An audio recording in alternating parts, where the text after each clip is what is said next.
We're going to call to order the Flagler County Board of County Commissioners workshop. Today is Wednesday, January 28th, 2026, and it is 5 p.m. If everyone will stand for the Pledge of Allegiance.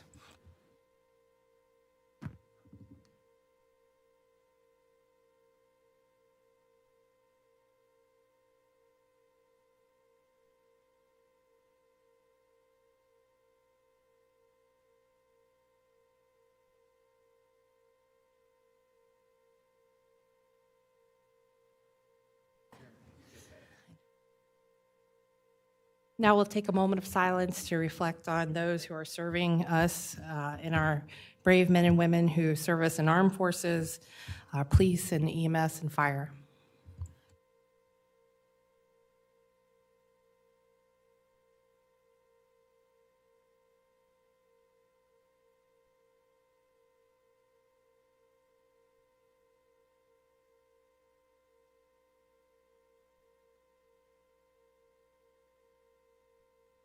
Okay. Good evening. Welcome, everyone. Tonight, we're going to go into our item for discussion. It's a discussion on the initiation of the conflict resolution procedures provided by the Florida Government Conflict Resolution Act, which is Chapter 164 of the Florida statutes. Prior to initiating administrative or court proceedings related to the City of Flagler Beach's Comprehensive Plan Amendment adopted on January 8th, 2026, pursuant to the Flagler Beach Ordinance Number 2025-25. Mr. Rodriguez, will you be leading this discussion? I guess I could guide you through it. Okay. So I'm going to pull up this statute, but the basic overview is that when it comes, it's the first time I've walked in here and I'm getting used to the new lighting. Before one government can initiate any legal action against another one in the state of Florida, the legislature has created the act which mandates that before any litigation can be commenced, that these procedures have to be started. The first step is a meeting by the initiating body to adopt a resolution which lays out the issues that are going to be discussed at a future meeting between the two governing bodies. The letter will lay out the issues that will be discussed tonight. We can narrow down the issues that we want to discuss that are in conflict with the city of Flagler Beach over this issue. Since the underlying issue is the annexation, in this case, we'd have the annexation of the Summertown portion. We underlie those issues to prepare for such a discussion to be discussed at a joint meeting. The statute then allows for if a resolution cannot be met at that joint meeting, the statute allows for it to then be taken to mediation, where the two parties will agree to a mediator, and then you undertake mediation to try to come up with a resolution. If the mediation results in an impasse, then and only then can you proceed forward to court. So that's the process. Now, the one issue, and it's just because of the awkward way that the statute has been drafted. So 164 states that no legal action can be commenced until all the procedures in 164 are complete. The next sentence then states that the initiating government body files the action, then the action must be abated by court order.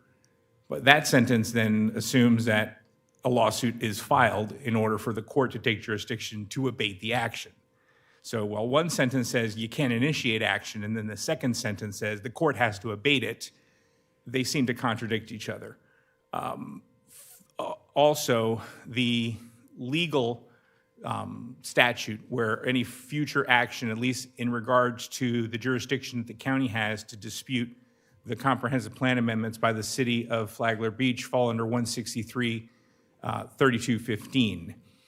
That statute states that an adversely affected party, which in this case would be the county, has 30 days to challenge the adoption of a development order by a local government, which has an adverse effect on or an inconsistency with the comprehensive plan. And it's 30 days from the date of the adoption of the development order or the exhaustion of all administrative remedies. The question then becomes, is the procedures under 164, are they administrative remedies as considered under 163. Courts haven't necessarily decided that yet. So in an overabundance of caution, while I would be remiss, and I don't necessarily want to, in order to protect the county's rights and to avoid future legal arguments, you would file an action in court and a concurrent motion to abate so that the court would then abate the action while we then proceed forward to complete the process under 164 with all expectation and all desire that the two entities come to a resolution under the process under 164 so that we never have to see the inside of a courtroom.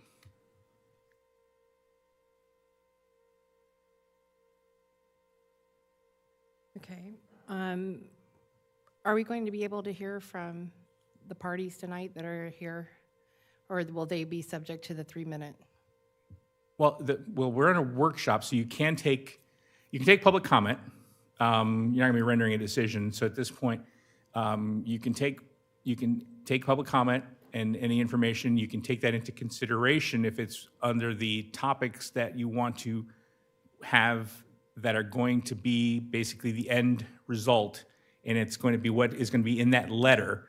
Because after this meeting, and once we have then the special meeting, which is when the resolution is adopted, we have 5 days to then send the letter to the city of Flagler Beach stating that the county is initiating this process and here are the issues that are going to be raised.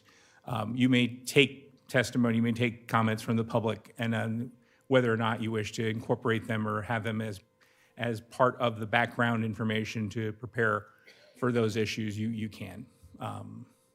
You just take it as evidence, take it as facts, and then take it into consideration however you wish.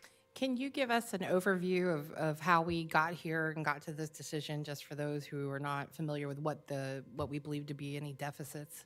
Okay, the main issues we've looked at. So this stems mainly, the first part. So the city's actions in annexing that portion were, of course, after the prior issues, prior to my arrival as the county attorney, their requests for annexations were bifurcated. So there are now two separate annexation applications. One for the Summertown project, which is west of John Anderson Highway, which has completed its cycle with the city. That's gone through the two readings. And then there's the annexation on the east side, which is Veranda Bay. Right now, we are really only focused on the Summertown portion because that is completed final city action. As in regards to Veranda Bay, it's still pending. We may have to come back and have another meeting in order to discuss Veranda Bay, because the intent is you want to then combine the two issues so that we can have a universal settlement over both issues to combine the two. So the annexation was, the actions of the City Council of Flagler Beach were threefold. It was an annexation under Chapter 171 Florida statutes. It was an amendment to the city's comprehensive plan to incorporate the lands that were annexed. And then it was the approval and adoption of a master development plan, which constitutes a rezoning. As far as the Summertown project, that met the requirements for voluntary annexation under 171. They met the minimum thresholds, and there was no valid legal basis for the county to challenge the voluntary annexation. As it concerns the issues regarding the comprehensive plan and their amendment, due to the issues that are raised relate to the increase in the density of the overall project as compared to the current density on the site and those impacts.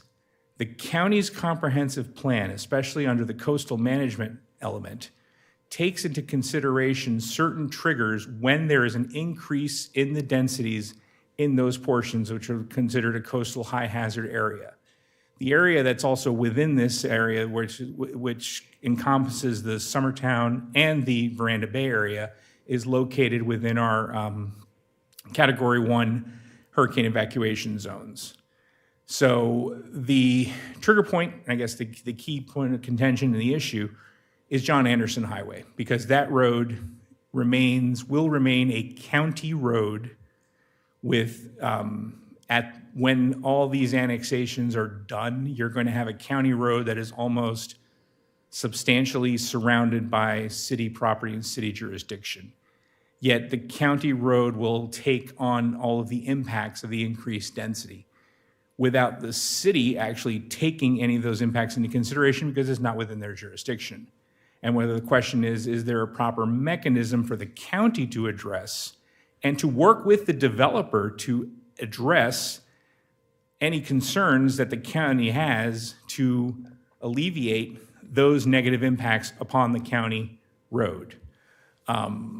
So there could be mechanisms to work with the city to either have the city take over jurisdiction as well as maintenance obligations and ownership of John Anderson and therefore make it a city right of way. And now the developer can work directly with the city to alleviate the impacts onto John Anderson Highway. Is it a question where that the city and the county can come up with an agreement that would allow then the county to be able to work with the developer, to work with the CDD that the developer creates, to then have a potential interlocal agreement between a CDD and the county to alleviate the concerns of the impacts onto John Anderson Highway? A lot of times you could have construction contribution agreements where the developer will agree if certain thresholds are met or occur because of the increase in the traffic counts or the increase in intensity, that those are improvements that need to be made. The biggest concern is under our comprehensive plan, because of the area it's in and the increase in the density, we have to take into consideration, if this still were remaining in the county and there's going to be an increase in the density, we have to take into consideration whether John Anderson Highway can have the proper capacity and will not fall into a certain level that'll affect its ability to be a hurricane evacuation route. And that's the main argument within the threshold of the county's comprehensive plan, which with this falling outside the county's comprehensive plan and the increase in density, it has a negative impact and it adversely impacts the county as it relates to the county's right-of-way, the county's road, John Anderson Highway. Then we have the other issues that are of concern, being the utilities, the water, the wastewater, and its relationship and those obligations that are related to the settlement agreement that still binds and concerns that area. So its consistency with the city's comprehensive plan and that settlement agreement. Sarah is here. She can go into more details as to that if you have questions. But those are the main two issues where we believe we have inconsistencies on the comprehensive plans, both the counties and the cities, which can open the door for the two local governments to come together, to come to an accord, come to a resolution to resolve this. With the ultimate goal, I would advise you guys, the ultimate goal is to come to a universal agreement and a universal settlement, which will resolve all of these issues going forward. I think it's the desire. I would advise you guys' desire that, nobody wants to engage in long, protracted litigation. And this is the mechanism that the state legislature has given us to come together with another local government, to work together to have this matter resolved without going to court. So this evening, we'll speak specific to Summertown, but if they want to have a discussion about the Veranda Bay issues with the petition, should that be even brought up tonight?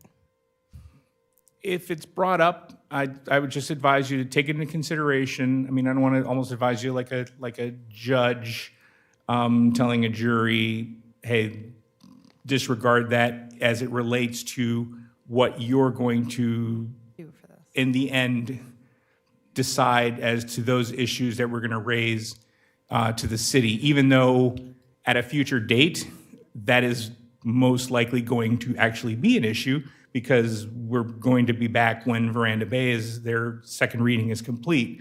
I have to bring this back so that I want to protect and preserve the county's rights in that action, and especially because that action does have a component under 171 where we do have a valid legal argument as to whether the city is properly following the statutory requirements for a voluntary annexation, and that's the issue that has been brought up, that whether they have properly submitted all of their petitions. And it was brought up earlier today. It's at an issue. I think it's important that, as a county, it's important that we don't establish a precedent where we turn a blind eye to other cities if they don't look at, doing the statute is to be interpreted literally.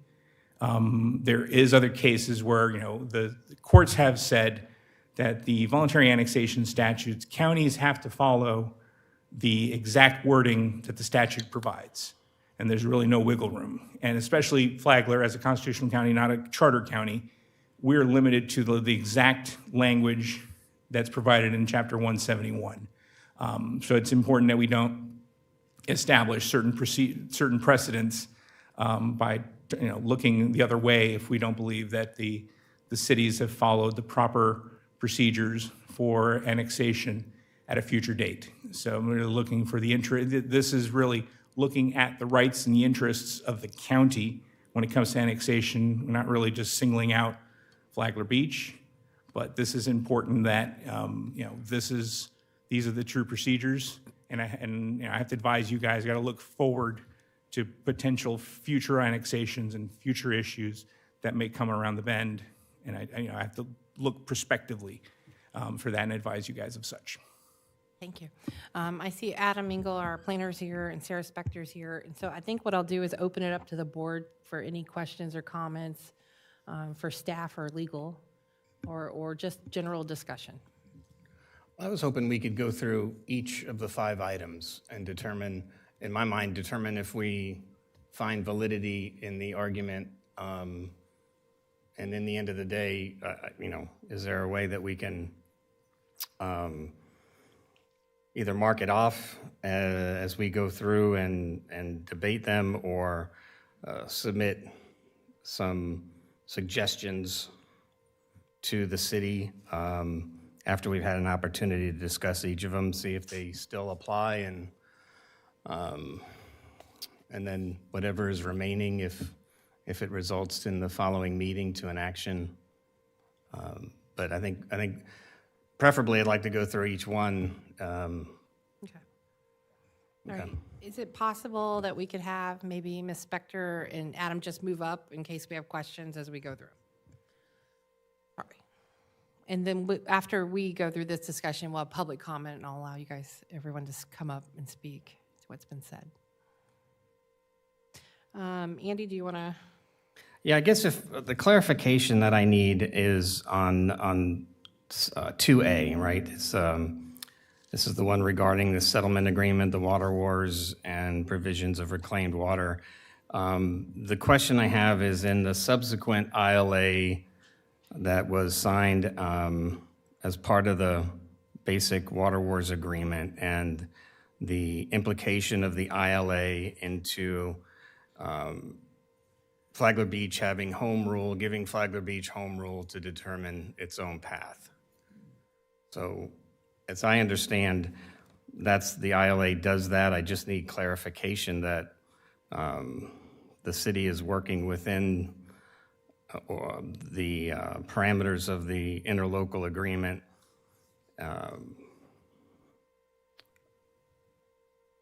So I don't know who would like to address that.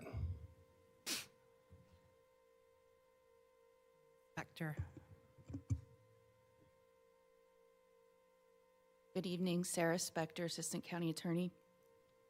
With regard to the settlement agreement, you will note that it specifically addresses water, wastewater, and reclaimed water.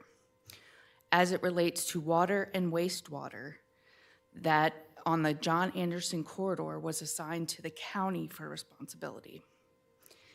In that same settlement agreement, it makes the city expressly responsible for providing reclaimed water. So when you get to the ILA in 2016, that's only dealing with water and wastewater. So the ILA did not change the reclaimed water provision of the settlement agreement. So therefore, the settlement agreement itself still controls reclaimed water, which provides that the city is to provide it, but the developer is to build the plant.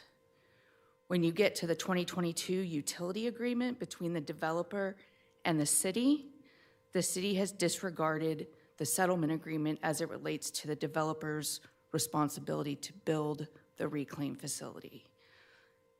The settlement agreement is very specific as it relates to amendment and the right of future parties to amend the agreement in a way that affects the intent of the agreement.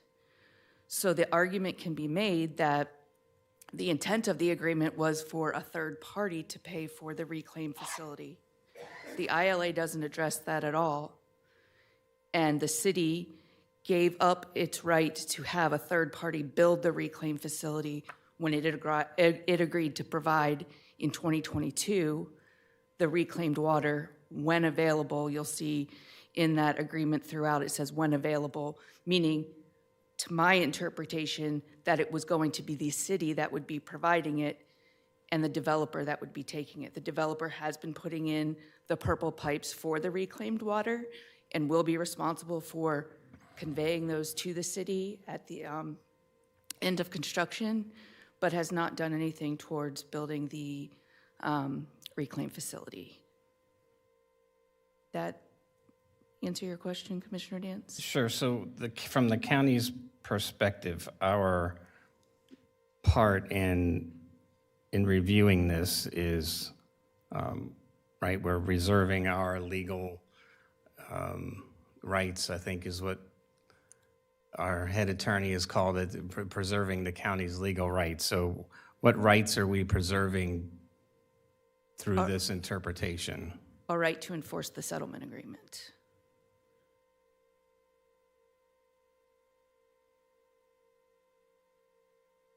Okay. So hopefully I'll get clarification since we have two other attorneys that'll speak to this, and we'll... Well, that one gets resolved if the city says, oops, we're going to build that. That resolves that issue right there, doesn't it?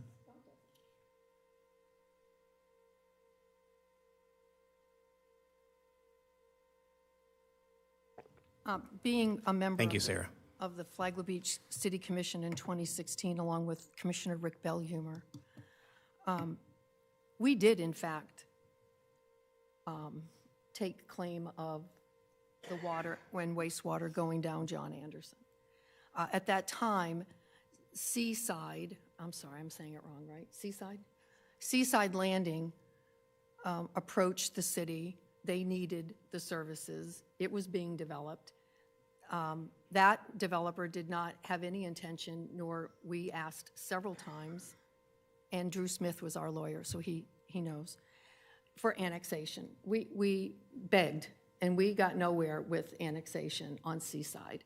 However, we did run the facility, we did run the pipes, I believe, down to 100 and John Anderson, and then the developer, we had a 10-inch main, and the developer wanted a 12-inch main, so the developer paid the difference between the 10 and the 12. There was no purple pipes run from anywhere in the city down to Seaside past any of this because there was no facility and no services to do such. So that's why it didn't come up. It would never have been my intention to give up, I'm going to use the word free, nothing is free, reclaimed water facility, which the city looked into multiple times over the, I don't know, I was there from 2011. We kept getting prices or quotes or estimates on a reclaimed water facility because the one that we had wasn't big enough. We had to build a separate, or the developer had to build a separate reclaimed water facility. So it was never the intent, in my mind, I don't know, I can't speak for Mr. Bellhumer, but for my mind, to give up any part of the Water Wars agreement. It was just to get the services down the road to Seaside Landing.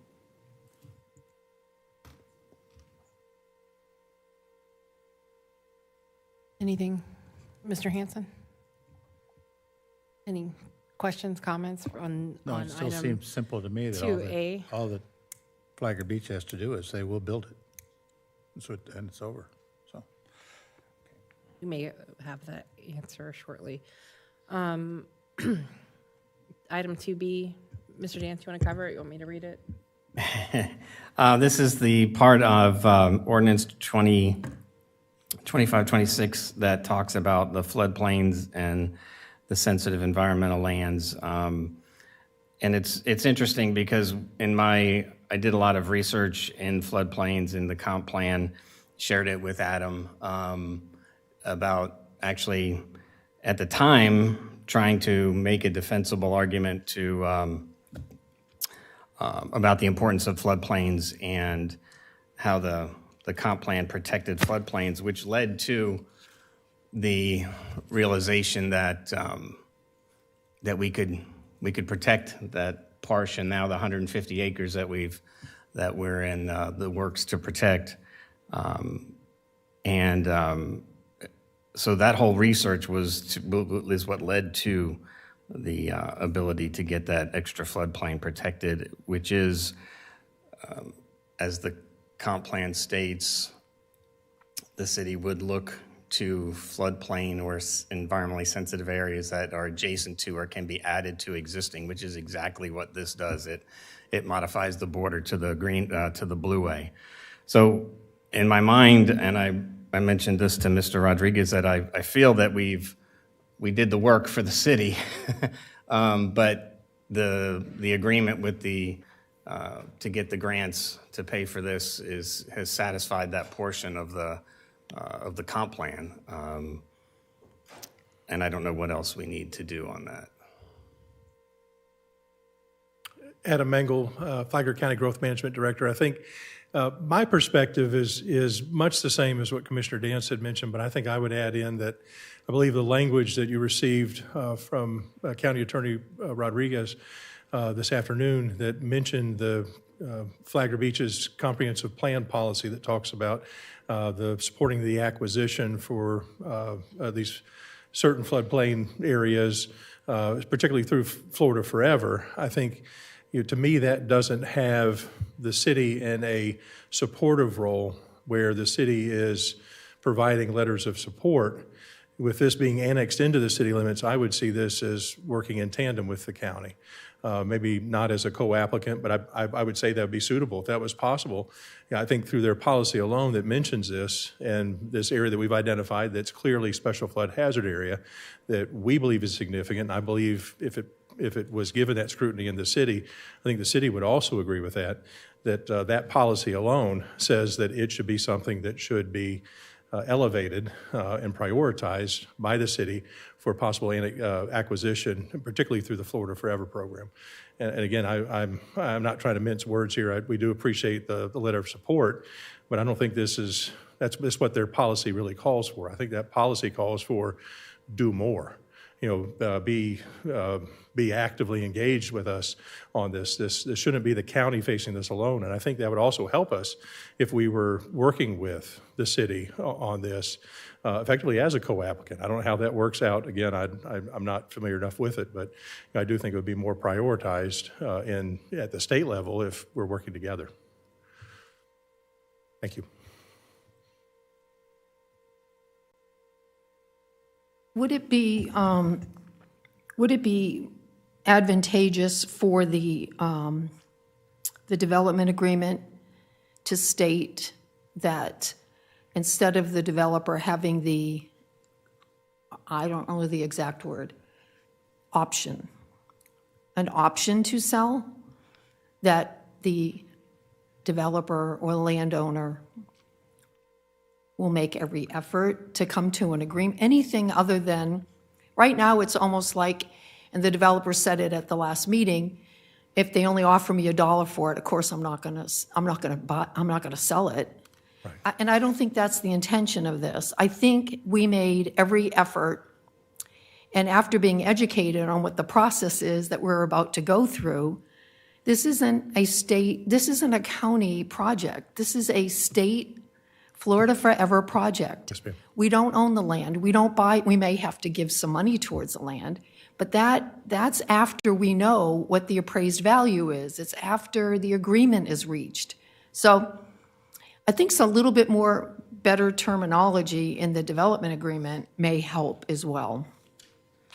I wouldn't disagree. I do think in the context of the argument as it's been framed by the county attorney, remember this is in the step of a little gray, because this is a comprehensive plan-based argument, particularly for B, because we're talking about the implementation of the city's plan. No doubt about that, the implementation happens through the zoning. And with this being an MPD, that's how it's implemented. So I'd be hesitant, because it's not that becomes a zoning argument. But I think arguably that particular policy runs in step with the MPD text. So there's devil in the details. You are effectively creating the implementing mechanism for the 30,000-foot view comp plan through the MPD. I think there's merit to what you're describing. I'm just hesitant, and I'd have to look at the county attorney to help me kind of make sure that happens. I think it's good for the ask, and I think that's reasonable. And maybe, as I'm thinking through this a little bit more, I don't know that our current application it would be advantageous to modify it. I mean, we do have the letter of support. Obviously, if we have to go different routes, then maybe we can get something in writing that the city would trying to come with resolutions here. And the comp plan doesn't necessarily say that they have to be the driving force. Correct. It could be.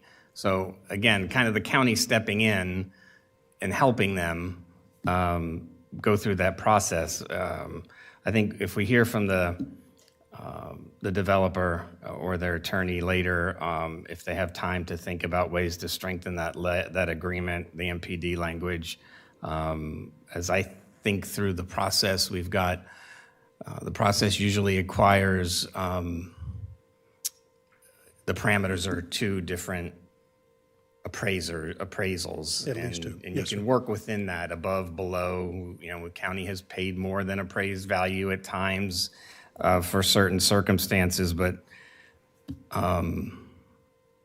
something to the effect that if there is something that we can maybe at the end of the meeting, after some good thinking, we come up with something that could strengthen it. This one seems to me an easy resolution today. We're looking for to firm it up a little bit. The hard work's been done. I'd agree for the most part, and there's no need to kind of restate the application terms of Florida Forever or of our LAC manual, but it may be good to kind of clarify the steps that we're talking about. And my worry is that with the language that's in there now, the time frame, that time will run by very quickly, and so that I just my only concern on the schedule. Any other questions for him on item 2B? No. All right, moving on to item 2C. This is ordinance 2025-26 is consistent with the county's comp plan in as much as it increases residential density within the coastal high hazard area, adversely impacting John Anderson. I think that one's also me, but I'll look to Sarah if she wants to stand up and help me out. I may need help. Our perils of flood amendments that we had done to our coastal management element were primarily, they were patterned off of what the statute required. So when the statute came in, it talked about evacuation times. And so development, and paraphrasing somewhat, development that's occurring within the coastal high hazard area would be limited and would be structured in such a way that the evacuation time is paramount in the consideration, so that you couldn't have an increase in the density or the intensity of use where it would increase the evacuation time over certain levels. Statute goes through and stipulates that. I want to say it's 16 hours. I think I'm wrong. I do have it here, but there is a specified evacuation timing that's within both the statute and within our coastal management element, now related specifically to perils of flood. That then also then ties in with the coastal high hazard area, so that what I'm saying is there's a focus, and the focus from the statute is on evacuation timing. And wherever impacts occur or could occur through the increase in density or increased intensity, the developer has to put that into their calculations, their math for the development. If that increase is adverse to that timing, then they have to do something to mitigate that. Often that ends up being widening of roadways or coming up with secondary means of ingress, egress. To me, this may come back to the timing of the consideration for the construction of the spine road. And so that may be where we had, if you recall, one threshold, and then we had another higher threshold that came through the city's review. And so maybe that's something still to discuss, if that timing needs to be quicker based on that evacuation timing. Again, I'm not familiar enough of, I don't believe that was done as part of the land use amendment for this on its impacts specifically to evacuation timing, with relying only on access to John Anderson. So I don't recall seeing that in the materials. I think that's what we're touching on here. Is that for developments that are in the map, the high hazard area map, designated map areas? That is correct. So is this current? Is this map current? The map that you presented, yes, that's the one that we have adopted. It's by the regional council. It was adopted by us in 2022 as part of our what we considered our evaluation and appraisal report amendments. It is available on our website. It is at the back of that packet, and I believe that is the current map. Yes, sir. And I believe it depicts a small area on the west side.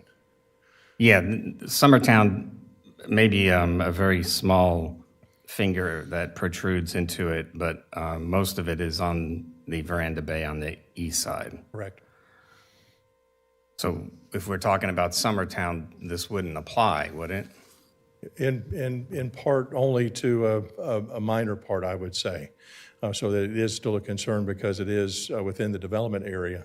I had postulated, and I'll still stand by it at least for now, that the area that we've collectively designated as the possible acquisition area, to me, corresponds fairly closely to that area designated on that particular map graphic as the portion, the node, if you will, of the coastal high hazard area on the west side that's within the Summertown project boundaries. Yeah, you have to, without a GIS overlay, you're looking at the creek bed, basically. Agreed. And the edges kind of follow that.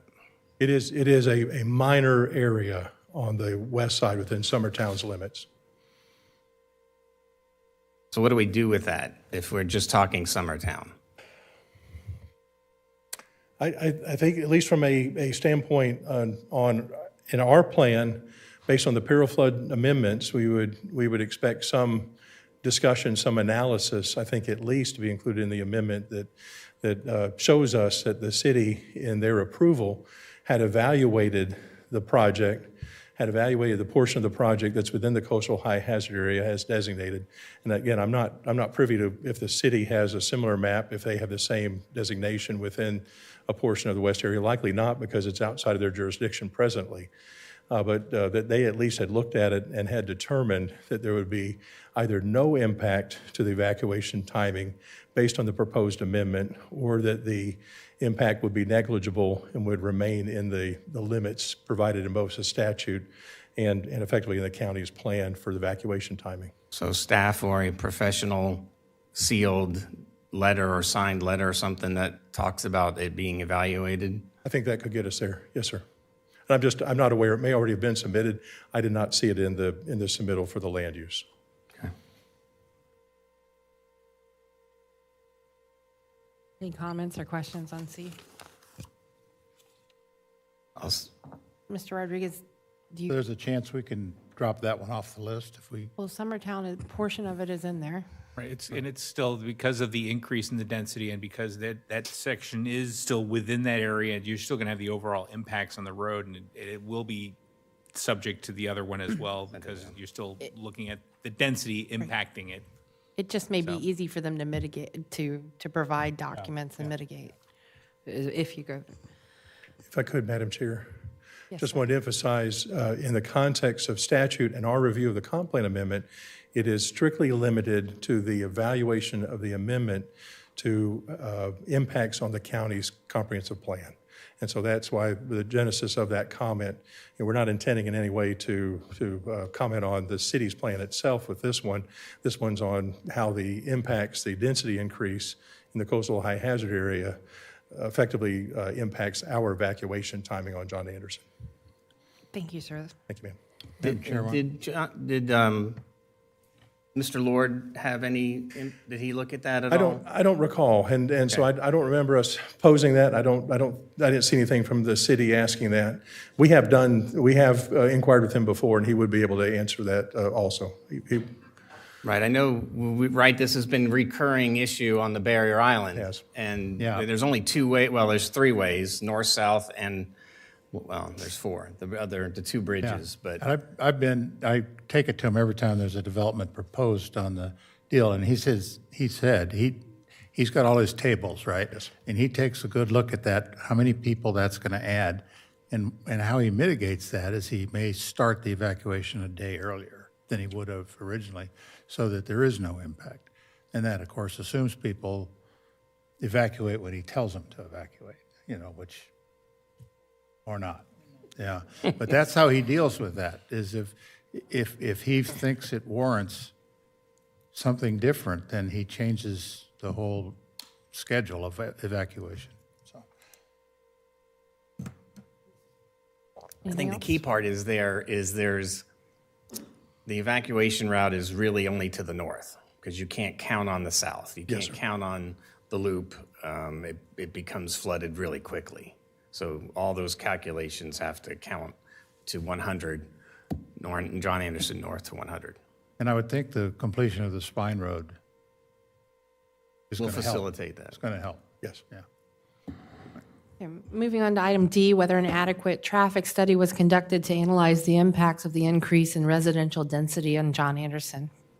This would be another one where I had made comments to the City Commission about the reference in the MPD agreement to the traffic study and the impacts to John Anderson, if they occur, will be mitigated in the manner that it was described in the traffic study.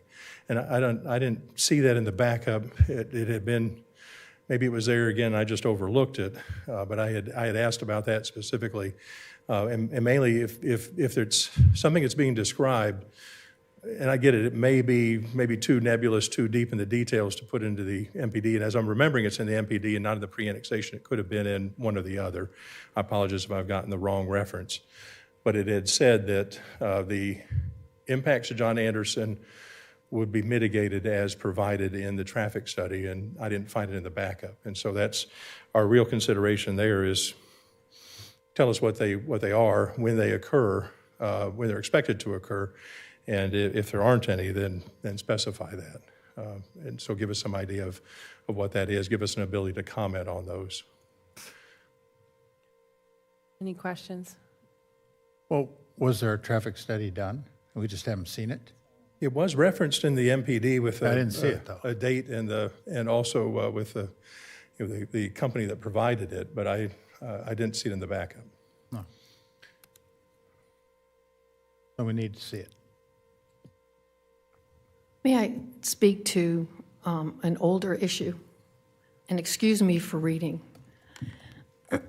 In November 16th of 2020, when the city of Flagler Beach and their attorney sat here and opposed the PUD amendment, the minutes from the meeting read like this. Projections included in the comprehensive plan identified that John Anderson Highway's LOS would degrade as the volume of traffic increases, hence a chart, 2015B LOS, LOSC in 2020, LOSC in 2025, LOSD in 30, and then LOSD in 35. As a result of the comprehensive plan's assumed growth in trips, John Anderson Highway was identified as a likely widening project from 2 to 4 lanes in to be completed by 2030, with 150 feet of right-of-way needed to complete the widening. At its north end, where John Anderson intersects with State Road 100, the width of the right-of-way is 80 feet. At the Volusia County line, the right-of-way width is 100 feet. Aside from voluntary dedication of the additional right-of-way by the adjacent landowners, which is unlikely to occur, the county would need to acquire the additional right-of-way for widening. This would require direct purchase or acquisition through eminent domain. Intuitively, a grade-separated crossing for the Gardens project would reduce the traffic impacts and delay the need for widening. Within Volusia County, John Anderson Highway, High Bridge Road, Walter Boardman Lane are identified as constricted by policy, with High Bridge and Walter Boardman additionally identified as physically constrained due to the limited right-of-way. All three roadways are identified in Volusia County as rural connectors with an adopted LOSC, but operating with a 2006 LOS of D and a LOSE by 2025. Correct. So this is clearly not an evacuation route.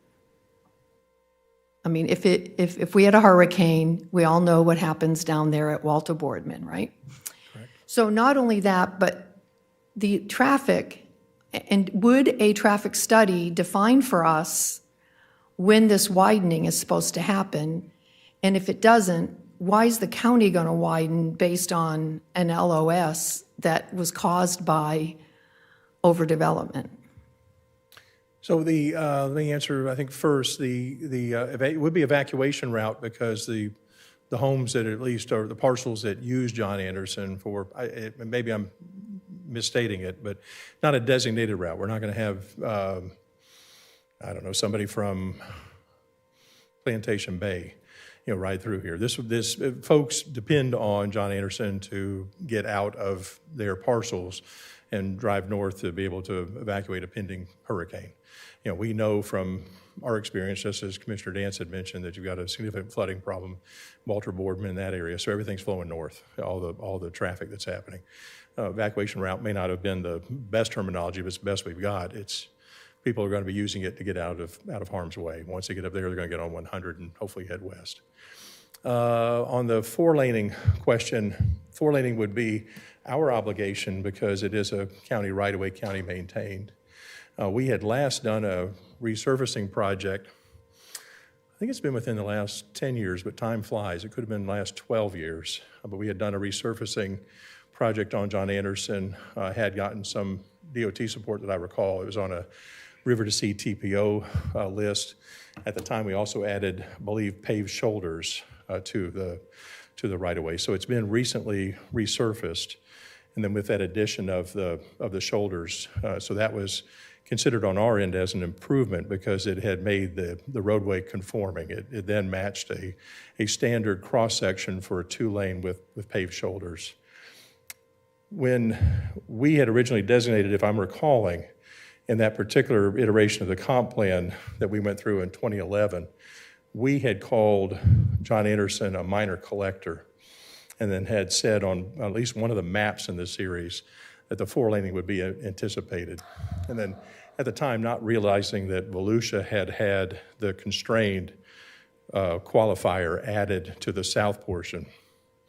It makes no sense for us to have four-lane and then the south part two-lane, knowing again, traffic's not going to flow south, at least in the event of an emergency, something like that. It didn't make sense. It doesn't make sense now. I do know, and from that study that we were quoting back then, that was done for the 453 and removing the overpass or underpass, whichever one it was, that the consideration then as now is the failure of the intersection of John Anderson and 100. So that's why it was a concern for us. It's very tight, it's constrained right-of-way. Whether or not that four-laning could ever happen in that area, I think has probably already been established. It can't. There's not enough right-of-way there. Now with the CVS on the west side, the car wash on the east side, it's just, you'd have to go to at least a curb and gutter, and I think there already is, at least on the east side. I don't remember on the west, there may still be a swale structure there, but you'd at least need to go to that to reduce to move to an urban type infrastructure so that the urban cross-section with curb and gutter and buried pipes for your stormwater allows you to be able to place more of your infrastructure in the right-of-way, be able to have more lane miles, more lane width, correction. We had talked, and I believe that improvement, at least at this point, would consist of an elongated left turn on the northbound John Anderson to allow westbound traffic at that turning movement onto 100. And then, if possible, doing the same on your eastbound traffic on 100, again, still heading northbound. There's very few, I believe I'm safely saying it, very few vehicles that are heading north through that intersection to the north side to Roberts Road through that intersection. You've got primarily a stack that I think the largest group is stacking for that left turn heading westbound. Second largest group is heading for that right turn heading eastbound. Both of those stacks, the lanes that are there, need to be elongated, and perhaps a change of the signal timing, at least, as an improvement to be able to decrease the wait time for the signal, because that decrease in your LOS there's a component that comes from the stack and the volume at the peak hours, particularly your PM peak hour. And so if those improvements alone can be done within the existing right-of-way, I think that will remedy much of the concern that's being talked about here. But I was hesitant because I don't know what the traffic study that they're talked about provided as the improvements, because I didn't have a chance to review it, and so I don't know what that looks like now. And then realizing again, we've got a significant increase in volume, and then linking that to the spine road construction. Once that spine road comes in, that will hopefully take a good bit of that westbound traffic away from that intersection of John Anderson 100. Thank you. You're welcome. Let me just add, I hate traffic studies You and me and both. analysis. And it's, I think the reason I'm, right, I volunteer and sit on the TPO board is only because it is either I'm a glutton for punishment, but I think it's just that I try to get as much knowledge through that process as I can on traffic and the processes, but they are hard to read. They're not for the average person to really read and understand. And but that being said, right, so and I appreciate the comments on the what you mentioned about John Anderson, but I don't want the public to think we're four-laning the entirety to the county line, because the traffic study wouldn't be showing enough vehicles going that way to warrant four-laning the entire road. But we have options too, and Adam and I have talked. I think one of the things that this has brought forward is the ability to revisit the ordinances that we did ages ago on Old Kings and John Anderson that added additional setbacks and protections for the right-of-ways along John Anderson. So we can make it, right, it's within our purview to make it a constrained road, which would limit it so that it can't be four-laned. And we could revisit that ordinance to see if there's additional protections. Since we manage that roadway, we can do that for the people on John Anderson to further add some protections. But that's at a later date. Don't want to mix things. But so the statement on our sheet is whether the question is whether an adequate traffic study was conducted to analyze the impacts of the increase in residential density on John Anderson by the adoption of the ordinance. And right, so we should be able to answer that. That should, by our those in the audience that are going to comment on it, whether there was one done. And really, the majority of the impacts are going to be in that northern part of the road, and the spine road alleviates a lot of, should take the pressure off of the Roberts Road intersection. But if somebody lives on the west side of the Spine Road, they're not going to take the Spine Road, they're going to stay on John Anderson. No, I'm not So all the discounting that. people past, all the Seaside Landing, all the people, all the way to Volusia. I mean, Volusia comes up John Anderson that way. So those people are impacted. I mean, whether it's a light or a turn or whatever it is, there's an impact, right? They're impacted. Yes. I mean, I live there. The lines are already up to the car wash. I mean, there's mornings, I don't even go out, I go to that light because I can't get out the other way. And it's not about me. But the fact is, there needs to be some traffic control, there needs to be something. So if we don't have a study or we didn't see a study, then there needs to be a study. Right, and typically, and I've also relayed my frustrations to Adam about the how traffic studies at this stage are done. At Comp Plan and FLUM, there's, and I forget the terminology, but there's a higher level traffic study that's done. And to our frustrations, we don't see a more detailed traffic study until the preliminary plat stage. And then at that study is the one that incorporates widening and additional turn lanes as warranted based on that traffic study. But the Spine Road should help because you now have two ways to get to 100 instead of one, and people can take those options. But no doubt it will add trips to the roadway segment, and so hopefully we can get clarification on if a traffic study was done. I think the two pieces I just had, I'm recalling hopefully somewhat correctly. Usually what you'll see at this high level here will be like a technical memorandum. And then as you get lower, and what we talked about before is you then will come up with a formal TIA, the Traffic Impact Analysis, Transportation Impact, Traffic Impact Analysis, I think is what it's called for. But that I think is the most formal of those, I believe I'm safe in saying. There are guidelines on the TPO's website. We've bought into that with the River to Sea Transportation Planning Organization. We use their guidance collectively for the development of a traffic impact analysis. So it's fairly standardized for all of us. And then recall, and I think I'm safe in saying this also, I don't know specifically what Flagler Beach has. By the time you reach final plat or final site plan, you have your concurrency determination. Some of that's contemplated as we get further down. Same as it is for your utility utilization. You have this kind of will serve level, but then by the time you get to preliminary plat, you got a pretty good feeling of it. By the time you're getting to final site plan or final plat, you've made those reservations. You've demonstrated through your submittal that concurrency is available, and then you're effectively, you have a development order issued at that point. But again, the frustration, I hate this process because it's not transparent to the public.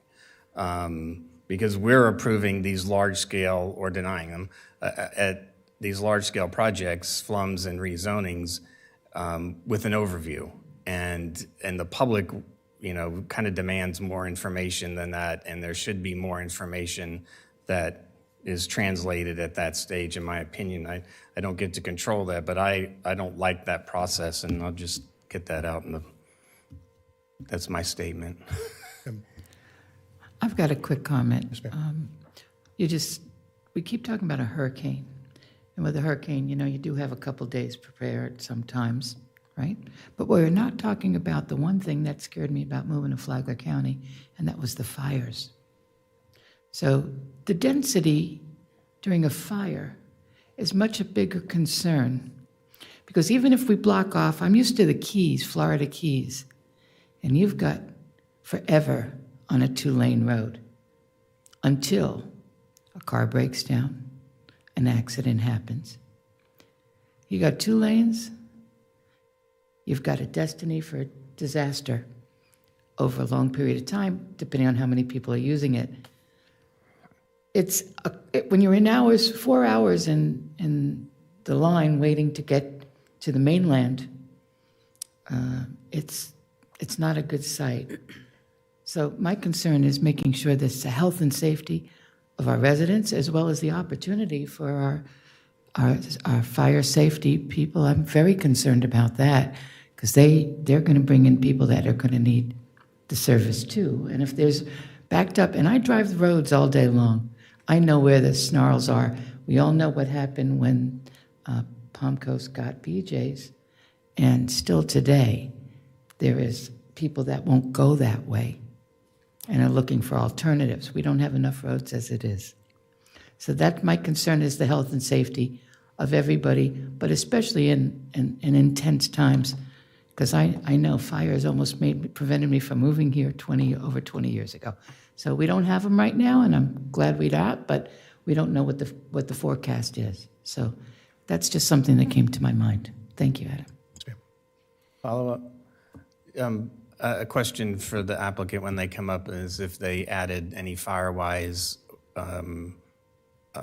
portions to the MPD, because Palm Coast has a Firewise ordinance that mandates clearing and distance between natural areas and stuff. So if that could be, it could take some of those concerns if that was added. Yes, sir. Okay. Finally, item E, whether there is a possibility for an alternative to future maintenance of John Anderson Highway, either in the form of the city taking ownership and maintenance obligation of the right-of-way, or the developer paying county impact fees or their functional equivalent relating to the impacts and maintenance of the right-of-way. We had mentioned this early on, as I recall, in the hearing process, and it said that, you know, particularly with the annexations potentially occurring on both sides of John Anderson, now a little bit of a different application between the cutback in Veranda Bay, where now it's not directly fronting along John Anderson, but at least with that initial application, you know, did it make more sense? Would it make more sense to have John Anderson at least to the south project limits than taken into the city? Our consideration then with that and primary driver was that we would not be able to collect impact fees. And so effectively, we'd have a similar situation to what we had with the Cornerstone project, as you recall, that a little different.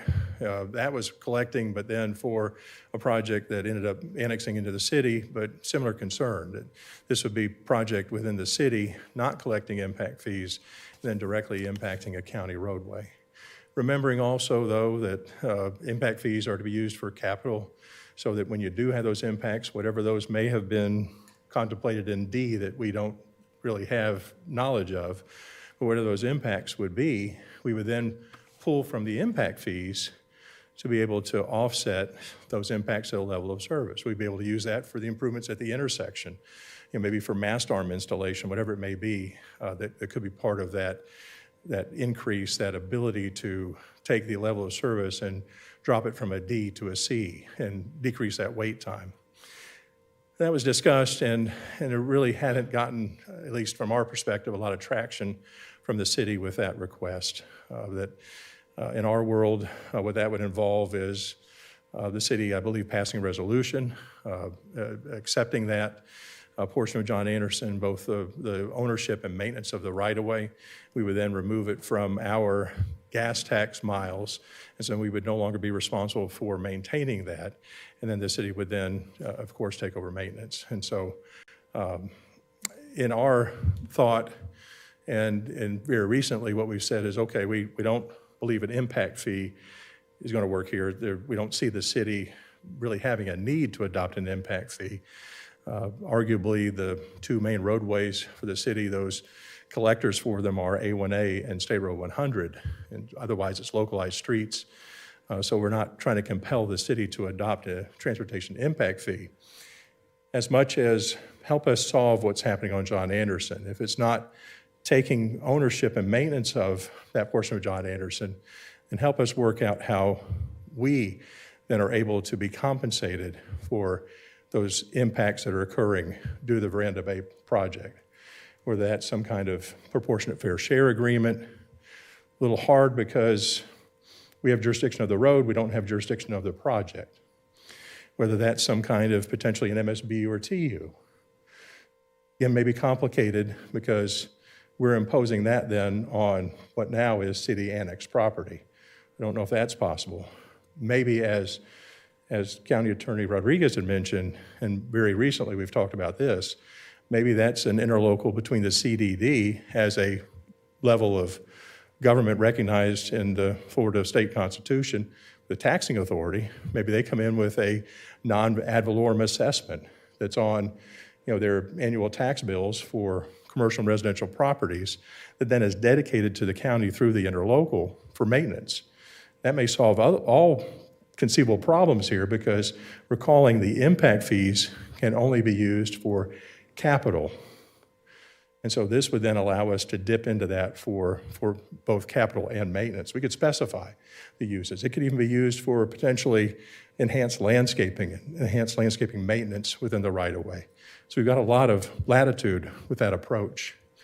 And I think what E is concerned with is an issue we've talked about for a while, and we'd like for some additional discussion on that. It may not be solved through a retrospective action on the comp plan amendment or even on some provision within the MPD, but potentially through maybe a separate interlocal agreement or some kind of cost share type arrangement that was also mentioned by the county attorney. And so I think we want to have that dialogue. It's not resolved for us yet. It's something that we're concerned about.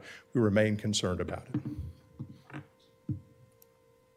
Any questions, comments on that? I would just say this is the one topic that this was really made for. This process we're going through is because we've had this with other municipalities, and should have had this kind of discussion, with them earlier. But how do we resolve the maintenance? So this will require maybe us not solving it today, but and maybe not through the actual formal process, but this is one that needs to be solved, because I do think additional, the maintenance shouldn't fall entirely on the county. You made some good points too about mast arms, because that's a hurricane issue. Those stay upright during hurricanes and don't get blown over. But I would like to hear from the city and the applicant about how we can potentially solve this to everybody's benefit. Ms. Carney, anything? All set, thank you. Good. Okay, I recognize that there's a lot of representatives in the audience, and then we also have public comment. So I think I'll start with Flagler Beach to see if they have anyone in particular representative that would like to speak on anything that was brought up tonight.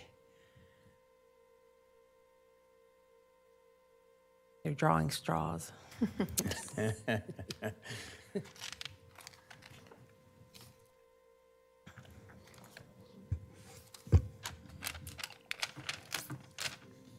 And the short straw goes to? Yeah. Drew Smith, City Attorney. And by no means a short straw. It's my pleasure to be your chair and commission. I will be really short. I always hate coming into rooms speaking to a represented body about legal issues. Trust your lawyer. He's the guy you pay. But here's what I'll say about this process.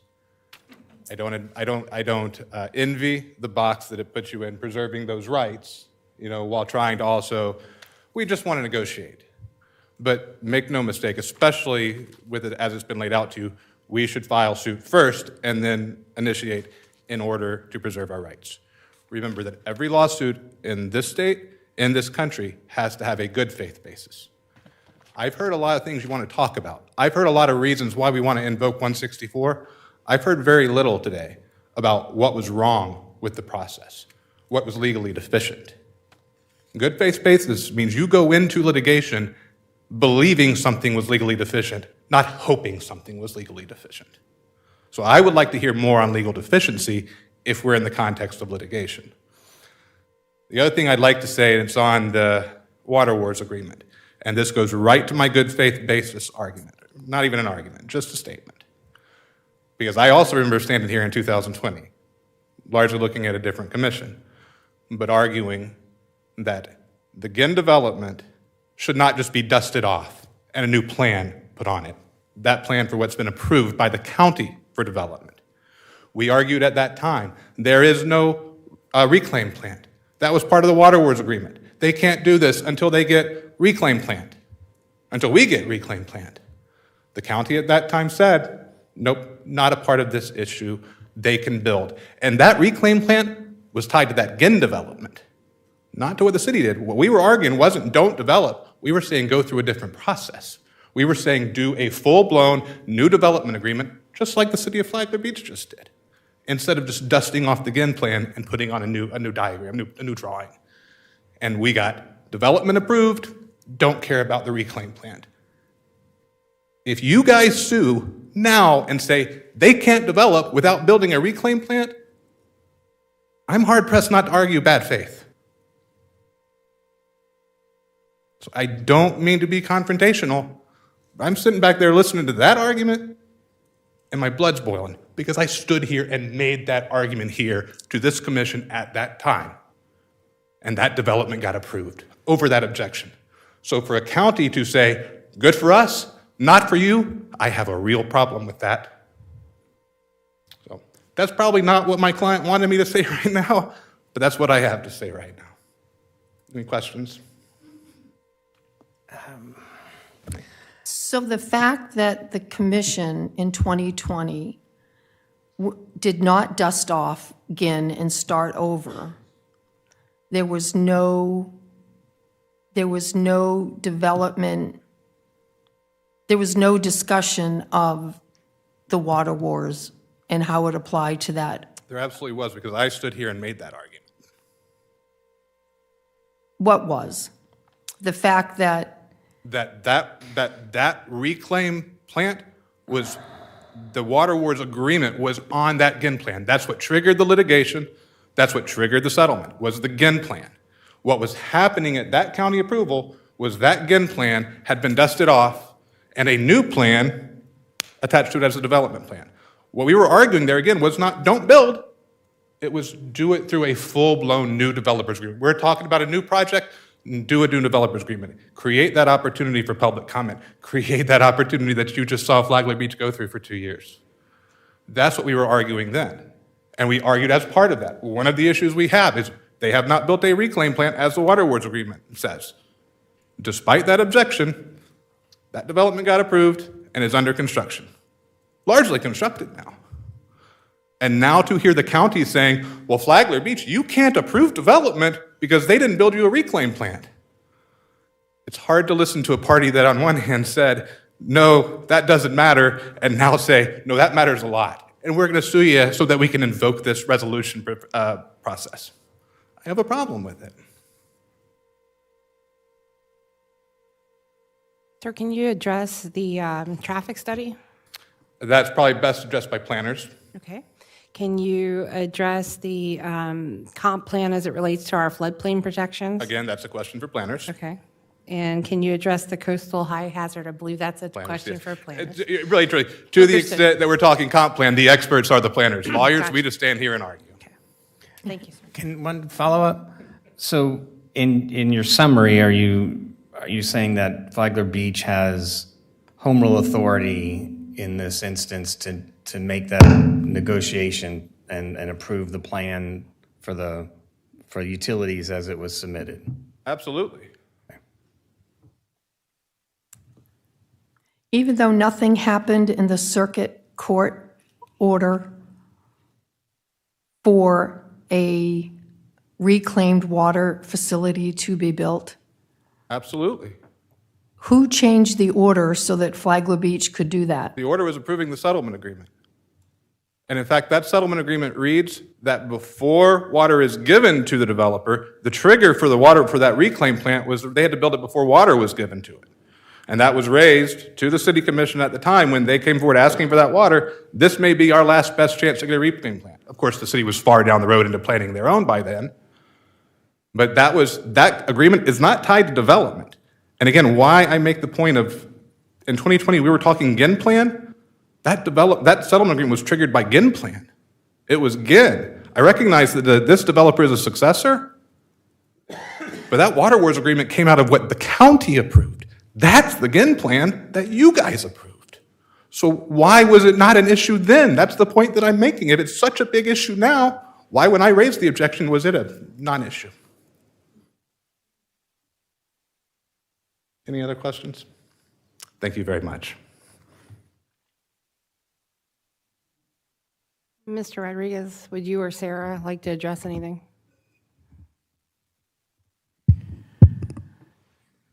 I can't speak for what occurred 6 years ago. So aside from that's different board, different circumstances, different time, different facts now. This is what's presented before you. I can state that 164 does give us the opportunity to initiate the proceedings. The statute does not necessarily tie it into litigation. So we can proceed if there are issues of dispute between two governmental bodies.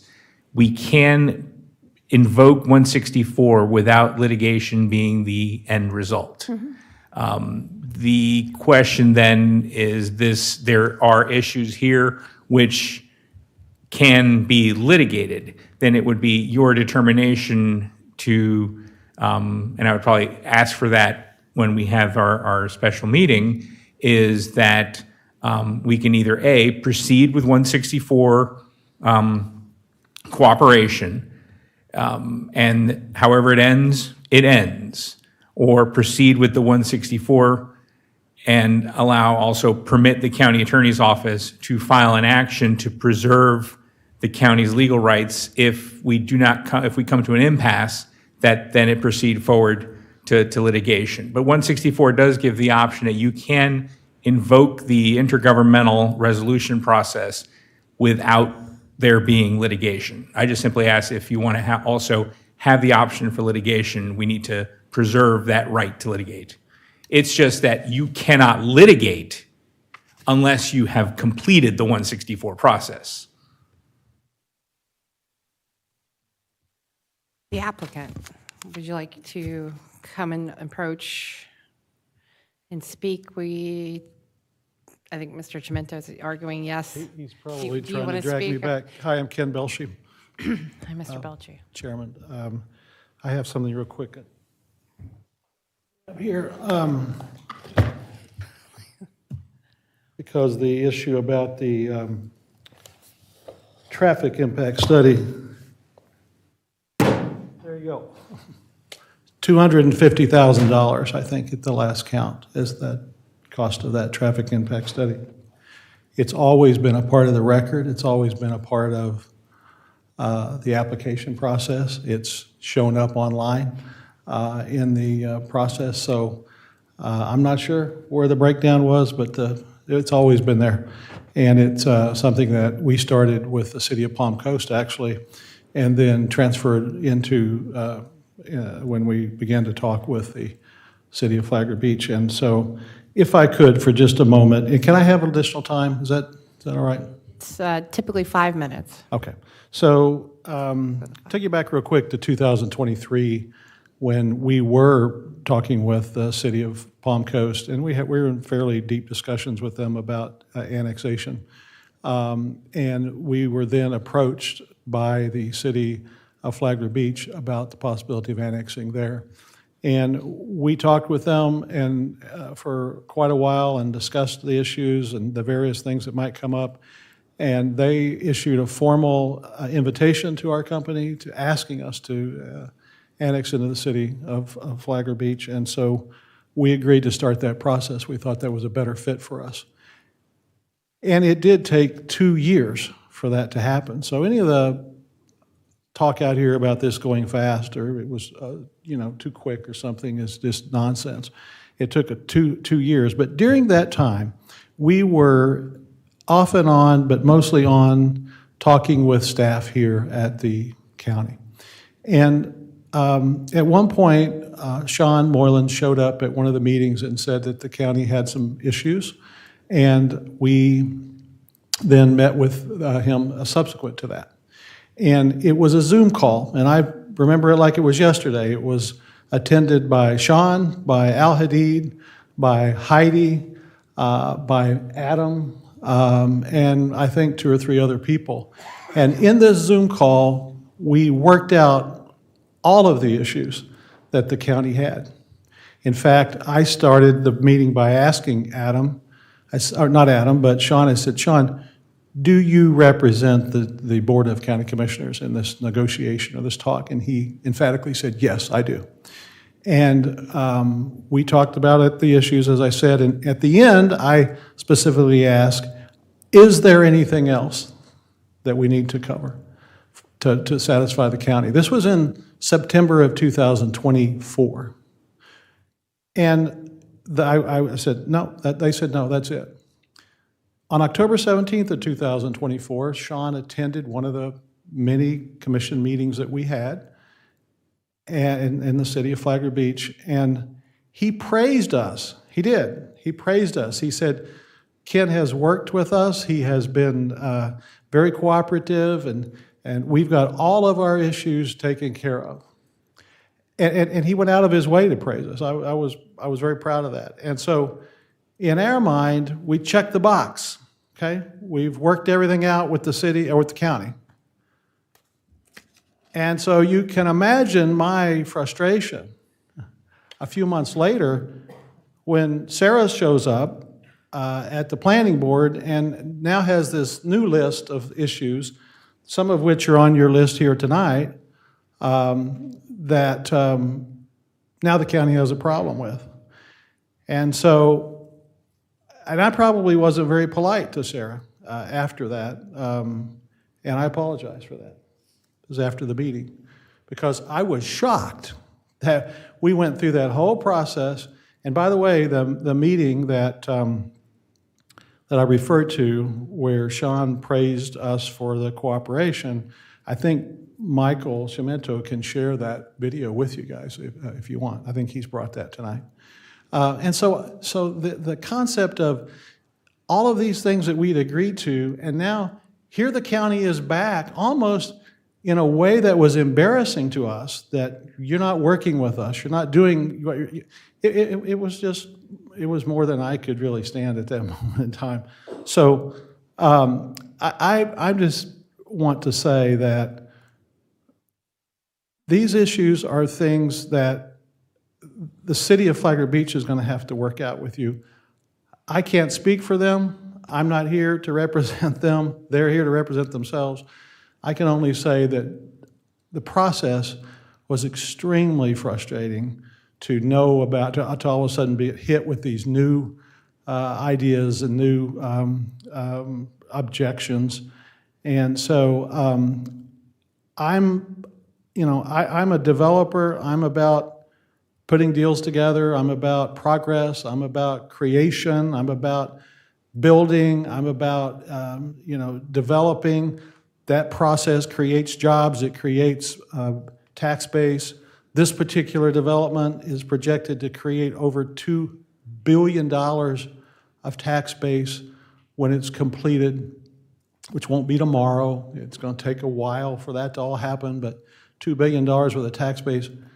I'm ready to move on with that and get it going and get it done. We have very exciting commercial developers that are standing by to take on that commercial stuff, and there's lots of things we want to do. But this idea of lawsuits and things, it frightens our investment partners.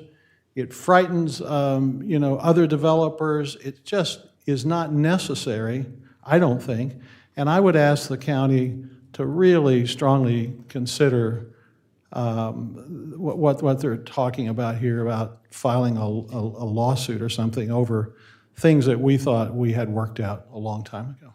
So I had a lot of things I wanted to cover. I've forgotten them all because I didn't make any notes, but thank you. I'll be available if you want to talk further.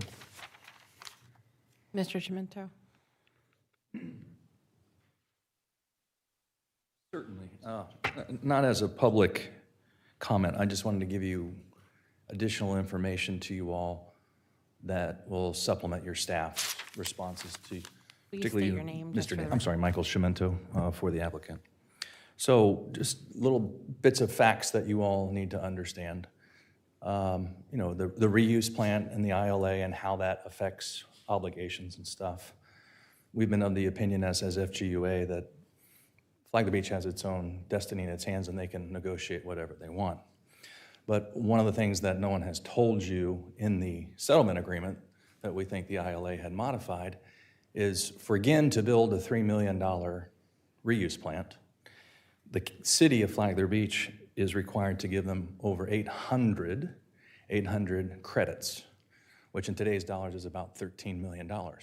So you can see, in one way, it'd be a great investment for someone to build a $3 million reuse plant and receive $13 million in credits back. I think that's why Flagler Beach elected a long time ago that that's not a good deal for them.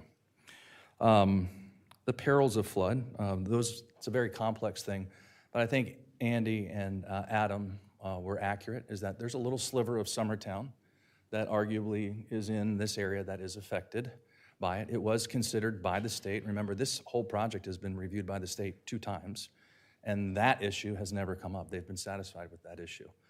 But along the way, as development occurs, for example, when a plat, you still have to demonstrate that that plat is consistent with the comp plan. So when development happens in that area, in the event that the city or the county doesn't buy, because if the county buys it, that issue is gone.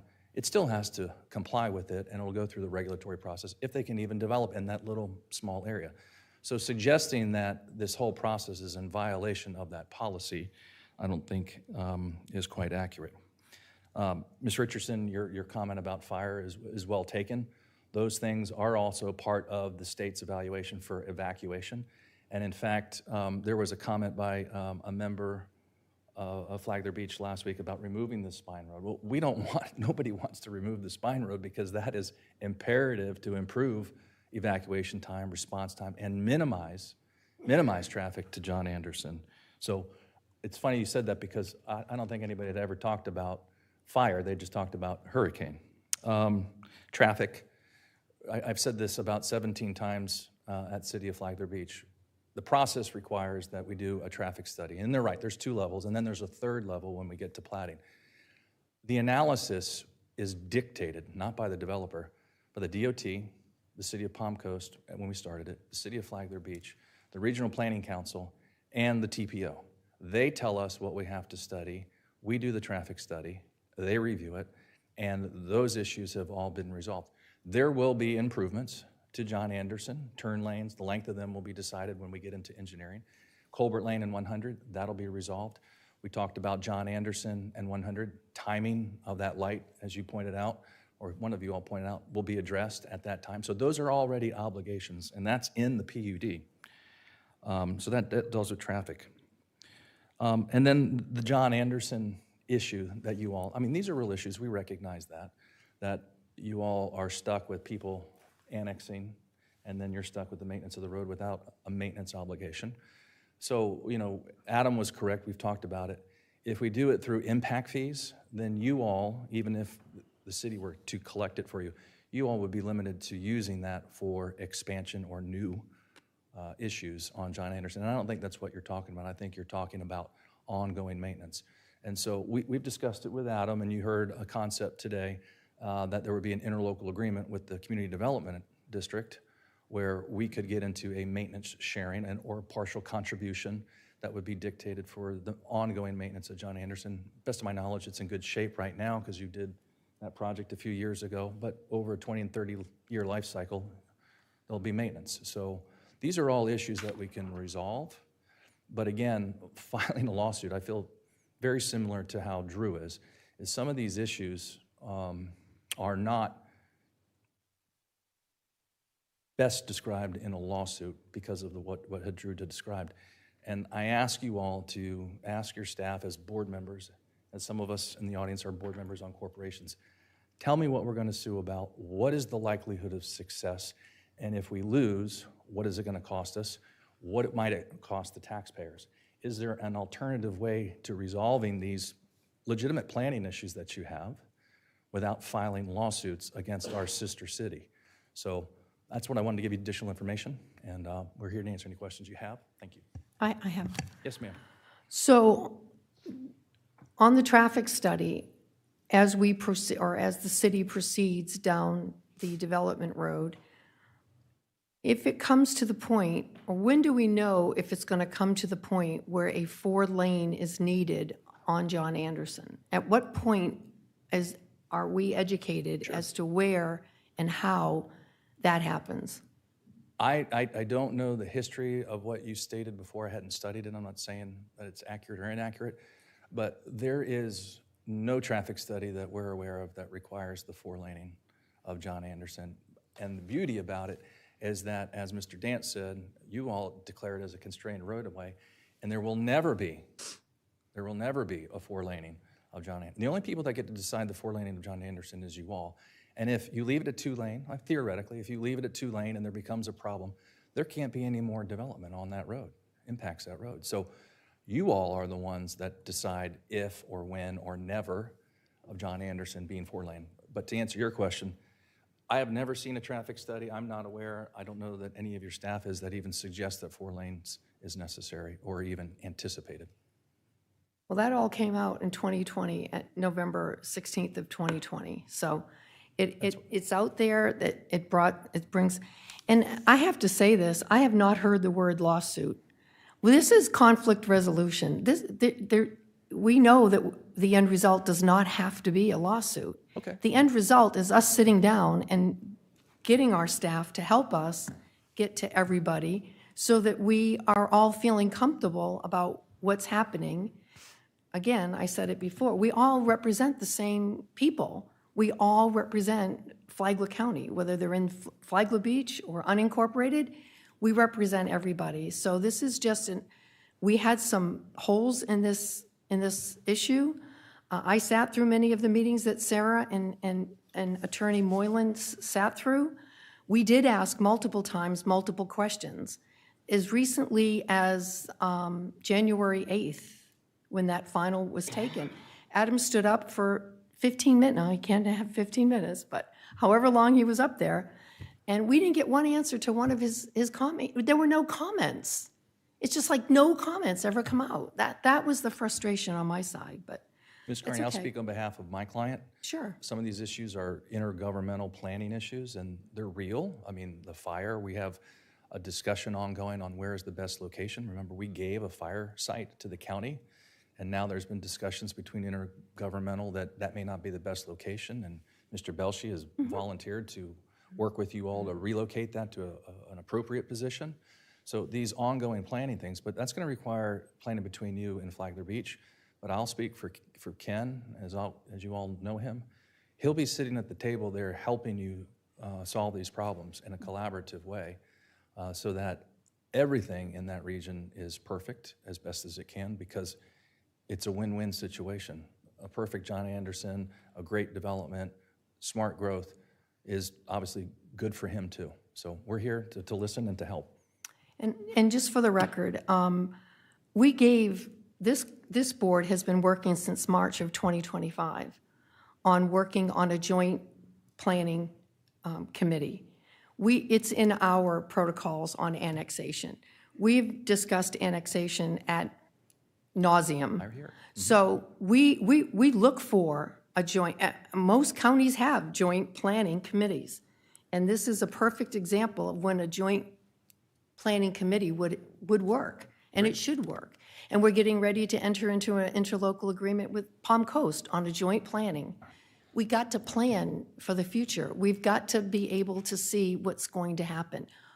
Actions here impact people and many years down the road, but they impact everybody. Now, whether they're trying to get across that bridge to go to Flagler Beach or they live in Bunnell, we have to look at the impact on all of our constituents.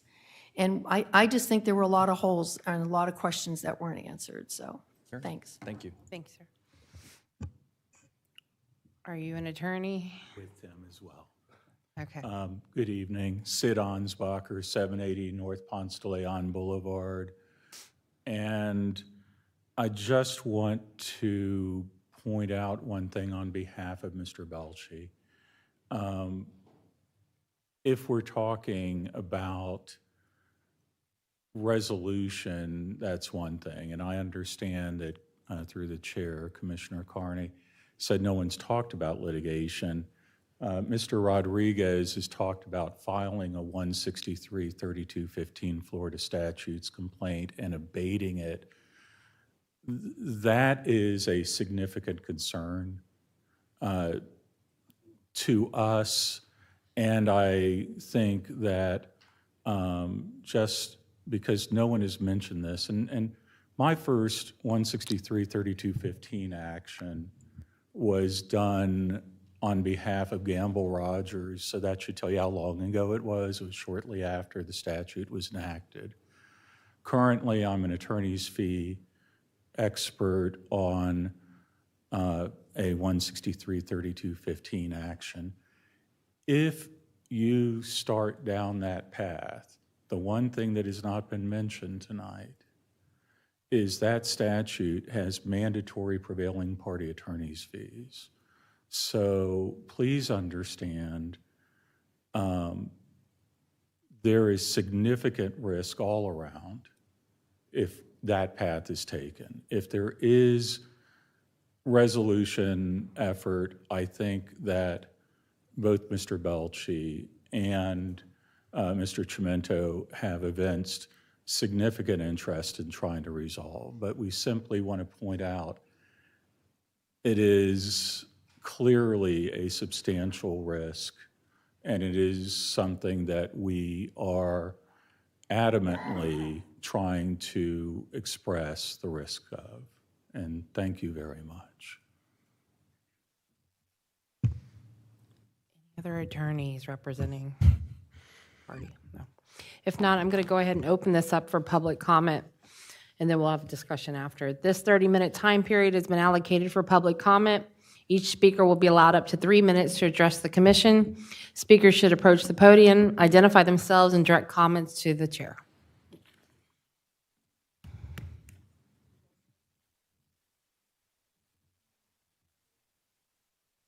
Okay, the reporter's asking if you could spell your first and last name. Yes, ma'am. My name is John Tanner, T-A-N-N-E-R, first name J-O-H-N, and I represent the nonprofit Preserve Flagler Beach and Beulah Creek, Inc.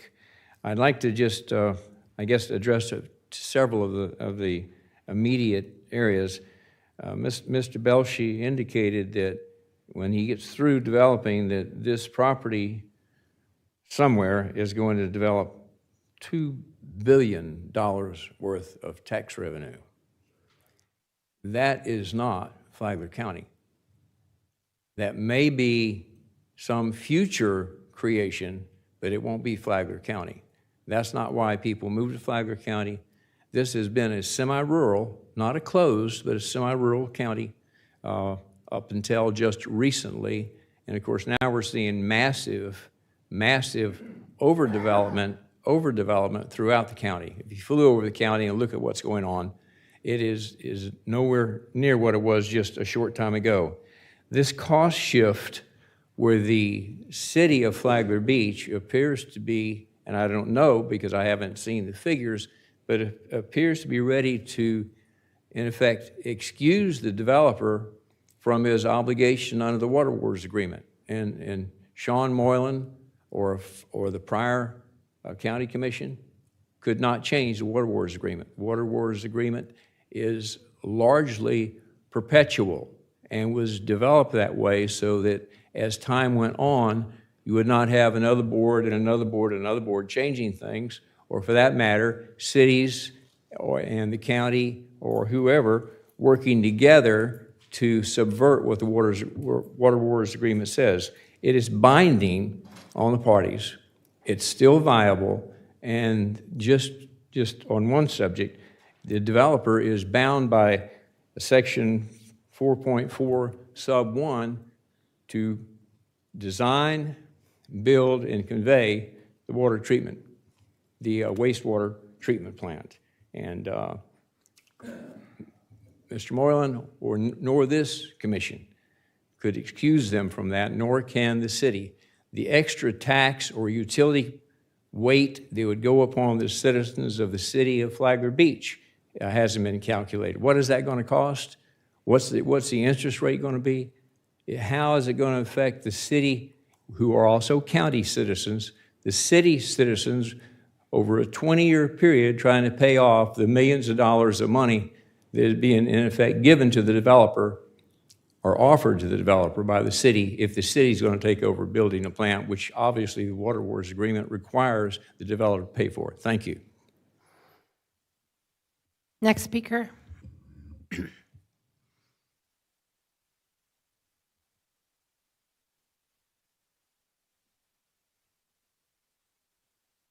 Good evening. My name is Sandra. My last name is Nietubic. I live at 112 Pine Tree Street in Flagler Beach. I must say that this development has affected my area tremendously. He built Veranda Bay that connects to South Palm Drive. When they cleaned out the back of that, they took all of the main shrubs and the buffer zone out. They bulldozed it down to the even of the road. So now when we get rain, a lot of rain, that water comes over into Palm Drive, comes down, gets in the people's yards. It comes down, it floods down. I've been for 6 years fighting to get the canals cleaned out because there's nowhere for the water to go.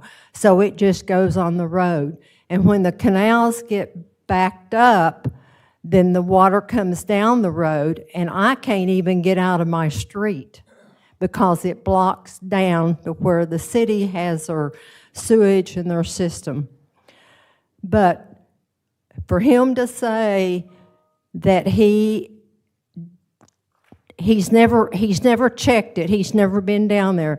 The people that live at the end of the Palm Drive, close to that, had to get out and stand on their property line to keep the bulldozer from bulldozing their own property. So I am asking you to please consider to do something. I am retired, I live on an income, and what the cost and the expense of all this is going to be is tremendous. Just like the water thing, he agreed to put a small one in, but now the city is saying, well, we have to build another one. I have heard $50 million. I would like to say thank you each for your time and for your dedication and for offering to listen to the sides and to do the right thing. Thank you very much. Thank you, ma'am.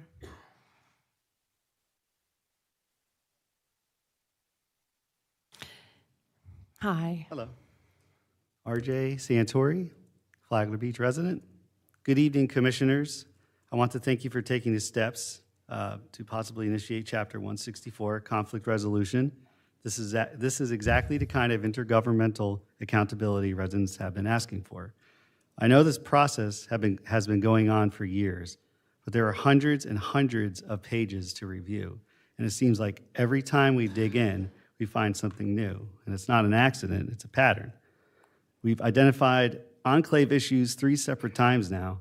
Residents received packets on a Friday for a PAR board meeting on a Monday and a commission meeting vote on a Thursday. So here's my question. During the years this project has been in the works, why weren't these issues with the Water Wars settlement agreement addressed between the Flagler Beach with the county and Palm Coast? Because I believe this is a 4-party agreement. It's been 18 years. The city knew about the reclaimed water facility obligation. The city admitted that at January 8th meeting that they had the opportunity to enforce it and chose not to. Now let's talk about the math. The impact fee credits in the settlement agreement were calculated based on 453 units. We're now looking at nearly 2,000 units between Summertown and Veranda Bay. The infrastructure obligation didn't scale up, but the density did. Meanwhile, the city just signed a $46.3 million contract for a wastewater infrastructure that the developer was supposed to provide part of. I support this resolution.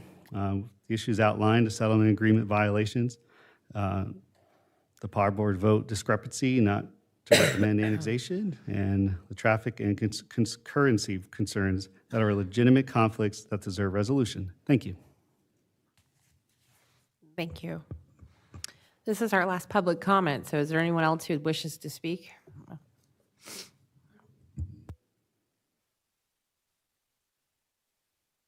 Good evening. Eric Cooley, Flagler Beach, COOLEY.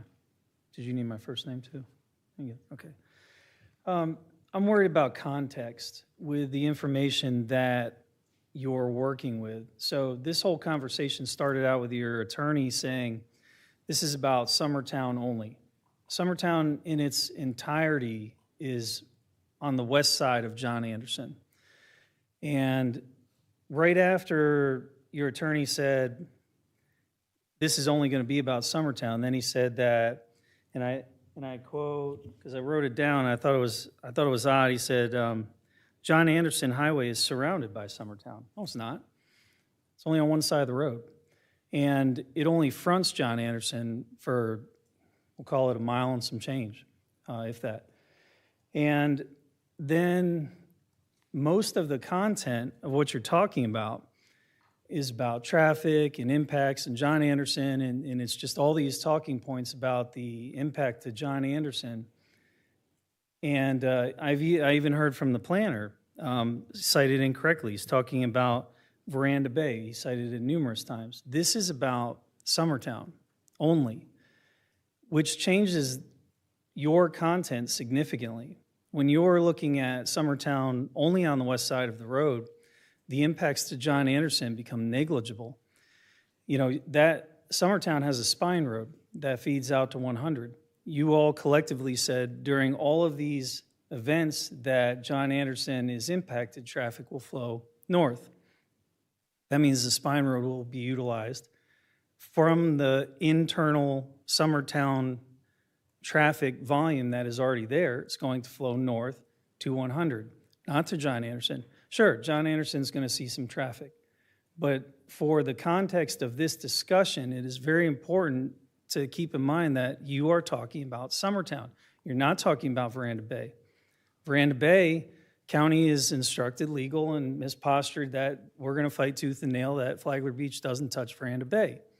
So it can't be assumed that Flagler Beach will have Veranda Bay. If we're going to talk about traffic, it needs to be to Summertown only, which changes almost everything you've talked about significantly, because when you do the traffic study for Summertown only, you're going to find that traffic flows north, just as y'all correctly assumed, and that changes almost all your talking points.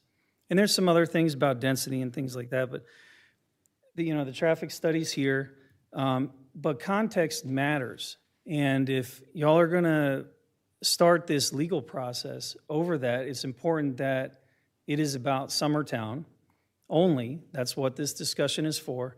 And it's for the traffic that's tied to it. And, just the whole thing about getting comfortable, that's not the case. All the headlines and everything's been postured that this was going to be, a workshop about whether or not county's going to sue Flagler Beach. It's been well published, well documented, and 164 is a litigation process. It's conflict resolution, but it's litigation. So thank you.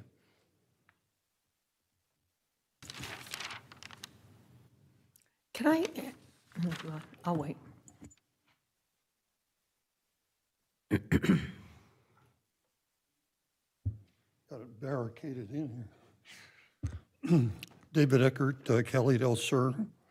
There seems some cooperation spirit relative to the litigation guillotine hanging there. I don't know whether there's any way to toll that and protect all the parties from a timing standpoint, to leave it in place in case you would miss it later based upon behavior changes from cooperation, but that would be the first thing that I would suggest. The second issue that I want to speak about is I spoke before about areas of critical county concern from an analogy standpoint versus the areas of critical state concern.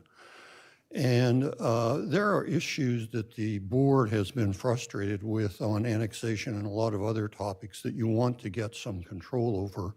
And those showed up throughout the committee. The other things that we have pending right now is that during 2025, the compound flood study from the Northeast Florida Regional Council was the first time that that was published.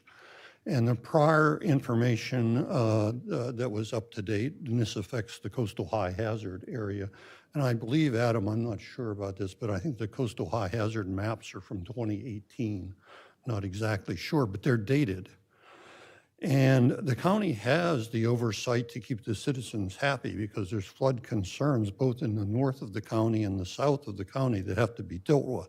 So when I told you to use your legislative capacity as the county board to take control of some of these areas, that's what I was encouraging you to do. And I think on traffic and on other things, you haven't written any ordinances relative to overseeing some of these topics with joint boards. That doesn't give you total authority, but you have the ability to set up some of these boards relative to these topics. And I would encourage you, and I'm going to encourage you in future meetings, to adopt the Army Corps SAC study, the compound flooding study, in stages as it's improved, because that's tens of millions of dollars the Army Corps and the federal government is spending to issue information on flood planning for the whole South Atlantic coastal area. And the flood elevations that are coming out of that compound flooding study are nowhere near the support of the coastal high hazard maps. They're higher. And so the issues are the citizens want you to take into account the most up-to-date information on this.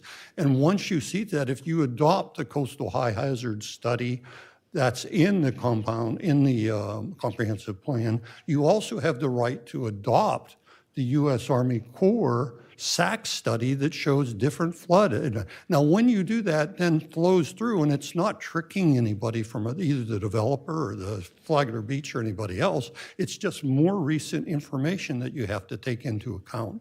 So I still really believe that you should take control. I think you should be friendly about it, but don't give up legal authority if you can toll it.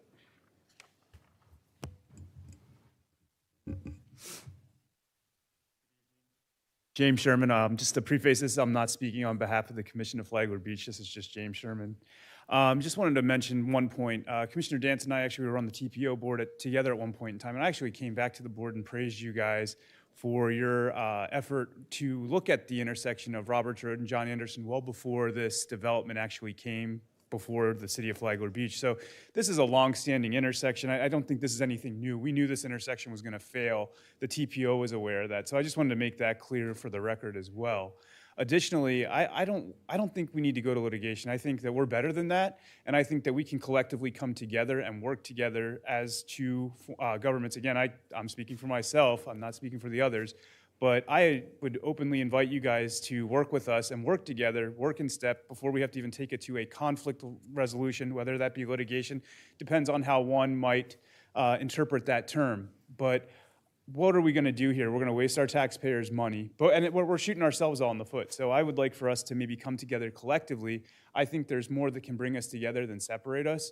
So I'm open to dialogue and seeing what we can do to compromise and come together collectively before we even have to go into any sort of resolution. Thank you. Thank you.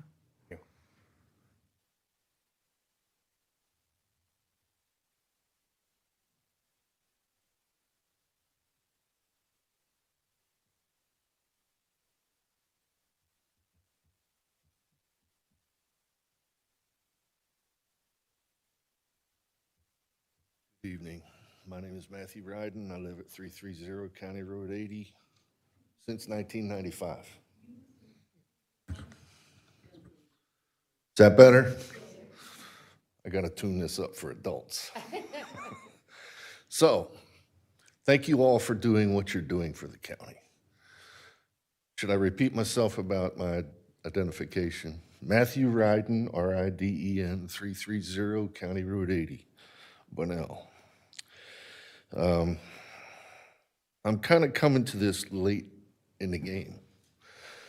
This is the first meeting that I've attended on this particular subject, in part because of the negative effects the other debacle out on the west end called Hall Creek, which is just down the street from me, has had on me. I heard Andy mention earlier that You hate this process. Am I quoting you correctly on that? Traffic studies. Well, I'm just regular Joe Blow taxpayer trying to get by in the world. I've seen some changes happen here in Flagler County, and they're not all good. Not everybody considers having a whole bunch of new neighbors something that is positive. And the same thing that's happening right here, right now in Flagler County is happening in every county around the state. Everybody is having trouble with infrastructure, water, traffic, crime, and everything else that goes along with growth. Mr. Tanner had a good point in that not everything new is something that's good. It's not quoting him directly, but I'm not an attorney or a developer. I'm just, like I said, Joe Blow taxpayer trying to get by in the world.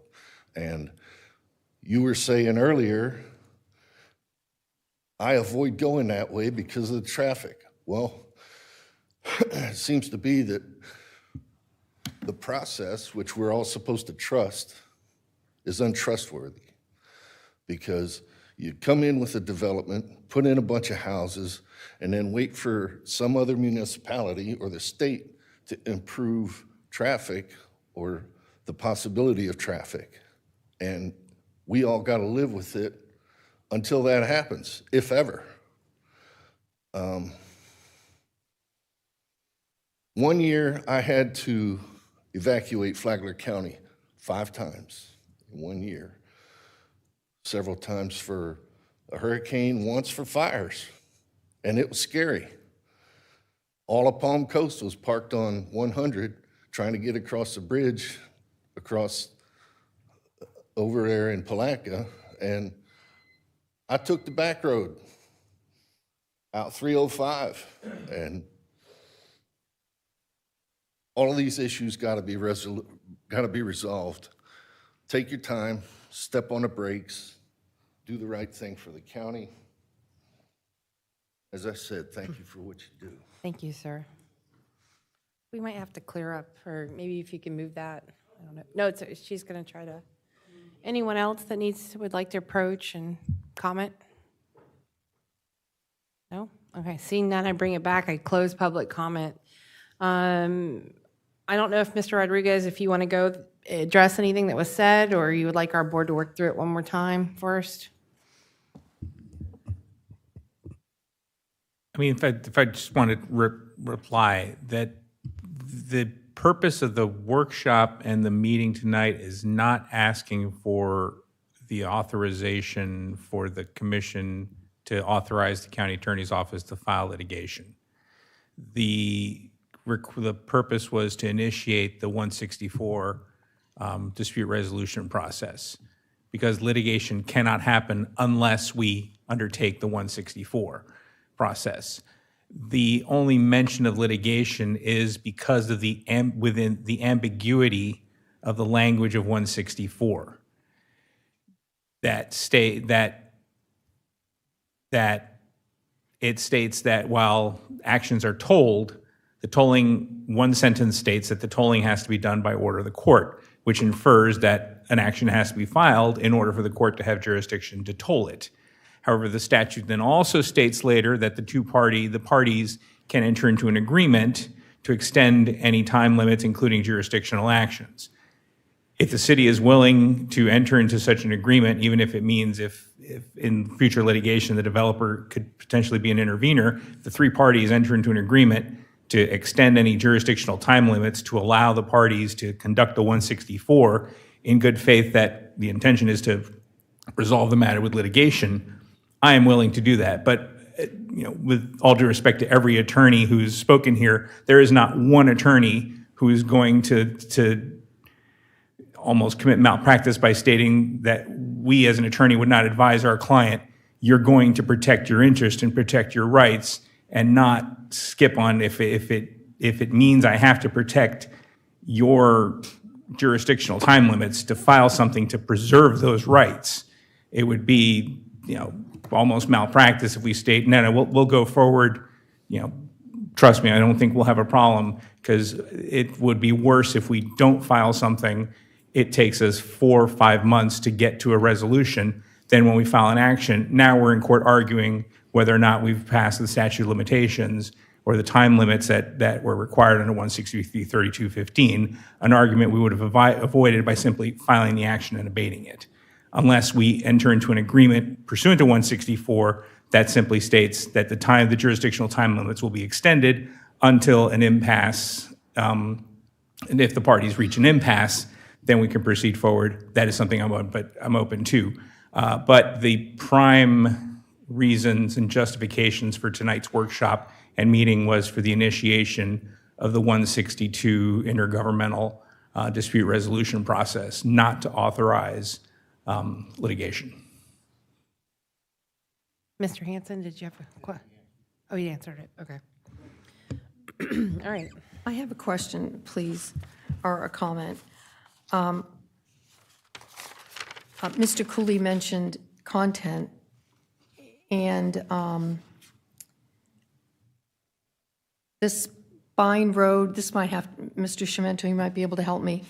On the Spine Road that's going in,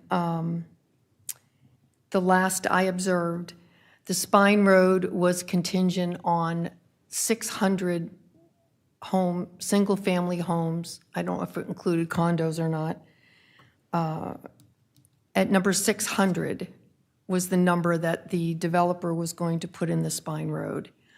And the other question is, does the Spine Road not end or begin, whatever you want to put it, at a traffic light which is leading to commercial? So what would entice me as a person living on that side of the road to go north to a traffic light at Colbert as opposed to going east to John Anderson and picking up the light at John Anderson?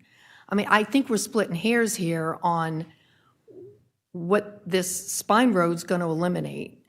And is that in your traffic study? Is the traffic study talking about the use of the Spine Road and where it's going to divert the traffic?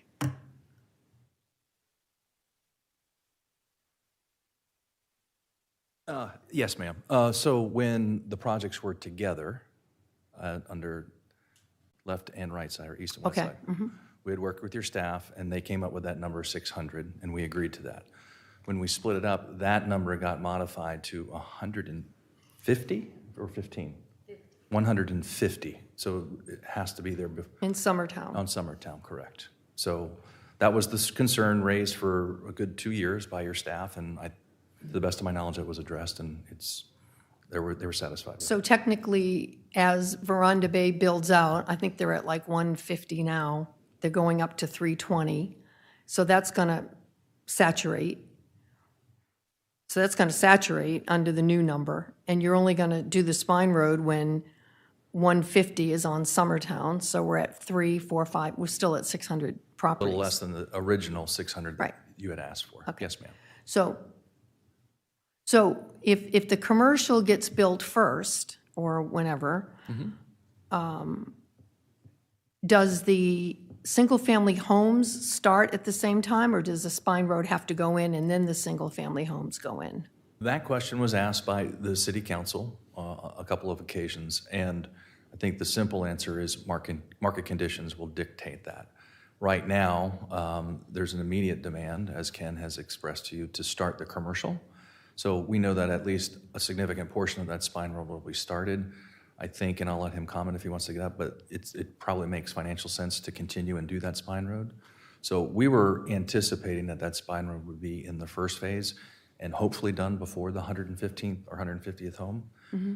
But remember, those people can't access Summertown from John Anderson unless we start the Spine Road from that way. So you can kind of see what is likely to happen, and I don't think we've come to a conclusion as to the specific timing of that. Okay. Does that answer your question? Okay. Thank you. And as far as content, I see every one of these as holding content only in Summertown. But, okay, thanks. Thank you. Yeah, thank you. Just a few extra comments. I mean, go back to the beginning, right? A few of the public comments make it sound like we're approving or denying this development. That's already been handled. We're just trying to resolve some conflicts. You know, my process through this was middle of the ground, not whether I'm for it or against it, but to try to, with a clear mind, cut through some of the noise and address the facts of the issues, which is where I've kind of come from this. Addressing some of the comments, yeah, the L word, the lawsuit's been out there for, you know, it is clouding this issue, whether we want to realize or not. There's been at least 2 Flagler Live articles with the lawsuit in the heading. Observer has the same article with lawsuit in the heading. So even though this is the process, that's the public's interpretation out there, is that we're filing lawsuit. So I'm glad we're bringing it back to this point where we're just talking about these 5 issues, and it sounds like we've made some. I think we've made some good progress. And right, even at the commission meeting, we got the 5 commissioners here from Flagler Beach, and they were very concerned, as I read the news, about the lawsuit and the L word. I mean, so it was prevalent everywhere. So I just want to bring it back to conflict resolution, coming to consensus on trying to solve each of these 5 issues this evening so we can move forward on this in cooperation, right? In a sense of cooperation to get through these issues. And I think what's been highlighted here is what the county's been working on for the past few months, is an interlocal planning committee of all of our municipalities where we run into projects that have common boundaries, and we sit down in advance of these before they get to a public meeting.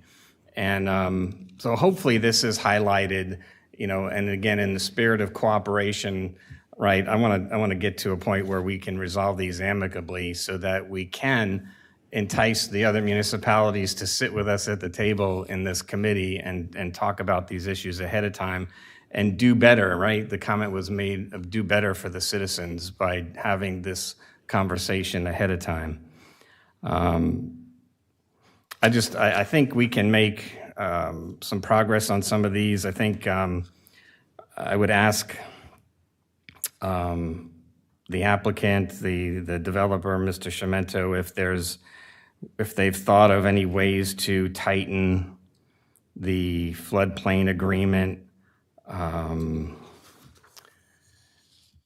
And I've heard a positive commitment to work on an interlocal agreement on item E, which is between the county and the CDD on an interlocal agreement for maintenance that solves that one issue.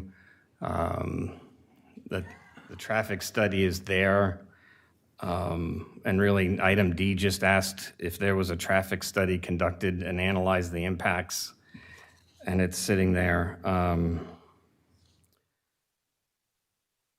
With the comp plan in the coastal high hazard area, again, the map, fortunately, the map shows that there's not much of Summertown in the coastal high hazard area. And some of it that does dig into it is maybe covered by the preservation area. So I don't see C being something that we need to work on more. A seems to be a disagreement among attorneys. I'm not going to get in the middle of that other than, you know, we all want respect of local rule. We want it. We don't want to be challenged on local rule. And I think this comes down to local rule, home rule. So I don't know. I just know if we were in the opposite side, we would not want to be challenged on something that we agreed to.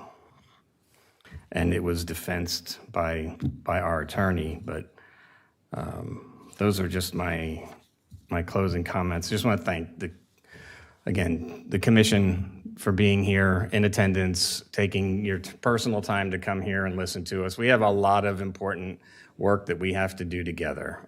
So I'm committing whatever I have to do to make sure that we work cooperatively and solve problems together.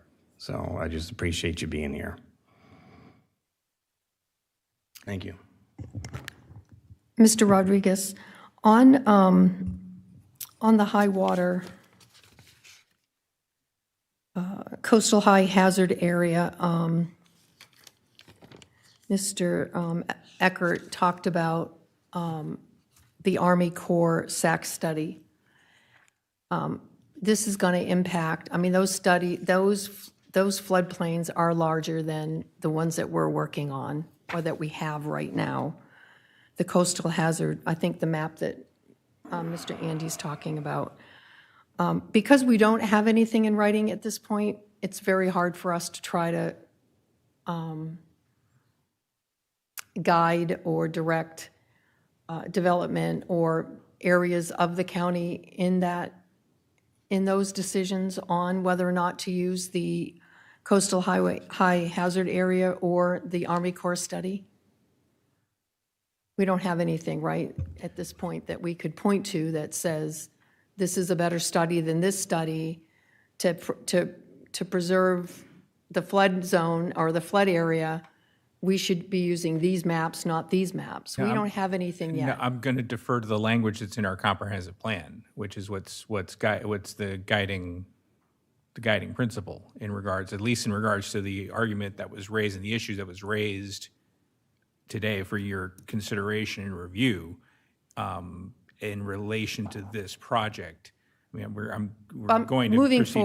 Moving forward, the comment that was made, I mean, we can't do that here because we don't have it. No, it's not here. It's again, we're going to have to then go back if it's a question of what's the proper study, what's the proper uses. I think that's going to have to be a matter to be discussed, whether that's got to be incorporated in our comprehensive plan, and we're going to have to open that door. Okay. All right. That's all. Thank you. Any questions, comments? I want to thank all the people that are here tonight, especially the people that said something and the current commission for Flagler Beach. I think we can all work in a positive direction, and I'm hoping and planning that we can make things better for all of our residents, healthy, safe, and wisely. And just thank you for being here. It shows your concerns as much as it shows our concerns, so thank you for that.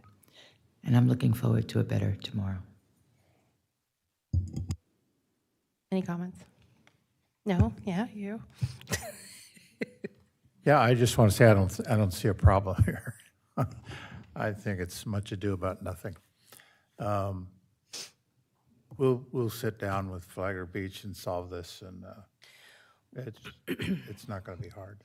Well, so I think, and first of all, thanks for coming out. We have to get along with, we're trying with Bunnell. Andy and I have been to Bunnell because we've been dealing with that. That was already annexed, and that's what makes this a little bit different. We were not able to solve the issues that Hawk Creek is going to cause because it had already been annexed over.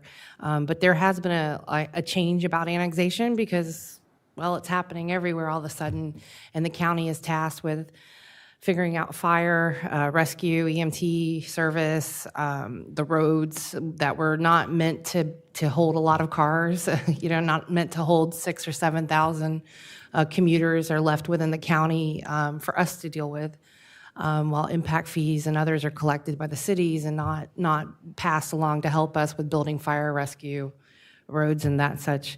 When it came to this, I think I did get some things answered tonight. It was pretty clear with that could be argued 6 different ways, but it sounds like on the January 8th Flagler Beach meeting that they're choosing not to enforce that and passing it on or absorbing the cost. That's what it sounds like to me. I still don't know that we have the answers for B, C, and E. As Andy said, I don't think that we ever thought about this one as lawsuit. This really is to invoke that time period so that we could get some things worked out on these issues, probably very minor. It sounded like Mr. Chimento thought that these could be solved fairly quickly and we can move along our way, which is what I think will happen with this. I really believe that. But I guess maybe where I think you almost have to, this is just me talking, inflict it or to invoke it is so that you can start the clock, because there is a clock here, so that you can make sure that they're addressed. It's nice to get up here and go, I think we can fix this and solve that, but we have to have that formal resolution out there so that we can solve it. And I think going forward, we're going to try to set up joint planning commissions and that blue ribbon committee and all of that so that this can be avoided way before, so that we don't have to send lawyers to meetings and we don't have to talk to each other through Flagler Live. That's just a bad precedent we're all setting for each other, and we shouldn't do that to begin with.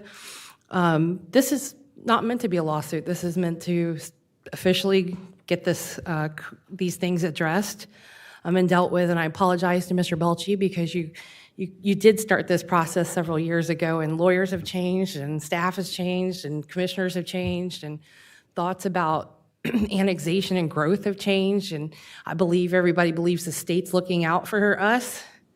I don't believe that all the time, and you know, I think we better look out for each other when it comes to flooding, and I think we better, you know, and now we're faced with a state who's saying, you know, cut taxes, and we're like, well, there's this big road, and they're going to stick all these houses, and they're flood, and they're this and that. No one's listening to each other. We need to listen to each other. And help each other out. I see this just as a very formal act to invoke quickly working through these issues and it getting resolved. Or at least it sounds to me like they're going to resolve it very quickly and they can move forward with Summertown. I have my own thoughts on Veranda Bay. I think it's a different beast of issues, different issues, but if we have to address that, hopefully maybe knowing that that's coming up, they can get that resolved as well without having to go here. But I appreciate everyone coming out. Any other comments? I think there is a call for other items of discussion. Does anyone have any other items of discussion for the workshop? Can I have a clarifying question? February 8th has been bandied about as a deadline. Is that a deadline, a hard, firm deadline, or? The February 8th date comes because the statute under 163-3215, if you're going to challenge a development order for consistency with a comprehensive plan under the statute, the action has to be filed within 30 days. So the February 8th is the 30 days from January 8th, which was the adoption of the city's ordinance, or if it's the 7th. Either way, it's the weekend. So the actual deadline, if you were to file a complaint, would be January 9th, which is the Monday. That's why that date, February 9th, sorry, February 9th, which is that 30 Our days. next meeting. Correct. Now, Well, when we adjourn. The 9th is our meeting. The 9th is our first. So, Right, is that? yeah, so, well, when we adjourn and reconvene, I'll have a proposed motion with options for you to consider. Okay.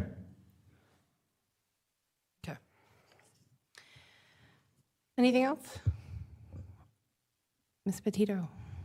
Earlier in the week, I had sent out an email, I believe it was on Monday, regarding the joint county-city workshop that's going to be conducted on February 4th. I didn't know if you wanted to talk about it while you're all convened on who will be representing Flagler County at that meeting, and to ascertain if you had any additional topics that needed to be shared with the group.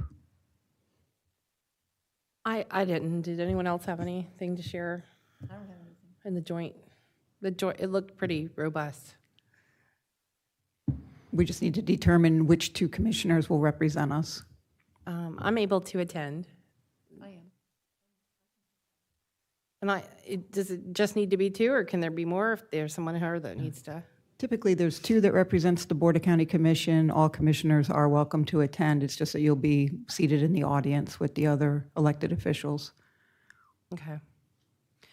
sometimes think with the joint, it would be better just based on previous joint if we had 3 in attendance, so at least you know, when you actually got to the issue on a voting, you know that you know, it's been difficult in the past, really, just to have 2 represent. I don't know if the city feels like that, but you send 2, it's not a voting, and the other, you know. It's not a policy, it's not a policy meeting. It's a exchange of There's a lot of information, issues. questions, trying to get some answers to some stuff. I think there's something on there. Okay. But Thank anyway, you. We'll just, it's we'll not stick with designed that, to and the others be can attend, and we'll figure it out in a different meeting. All right, I'll take a motion to adjourn so we can move to the special meeting. So Motion to, Right. second. All right, we're adjourned. Can we request a 5-minute recess? Absolutely. Thank you. We will come back about 7:25. Thank you.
I've never used it once. Look at, you've already used it.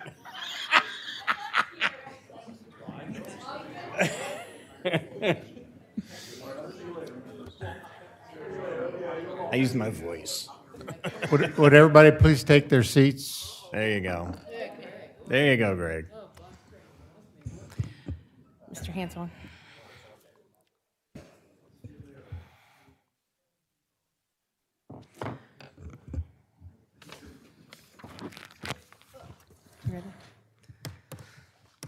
All right, we're called to order. This is the Flagler County Board of County Commissioners special meeting, Wednesday, January 28th, following our workshop we just had.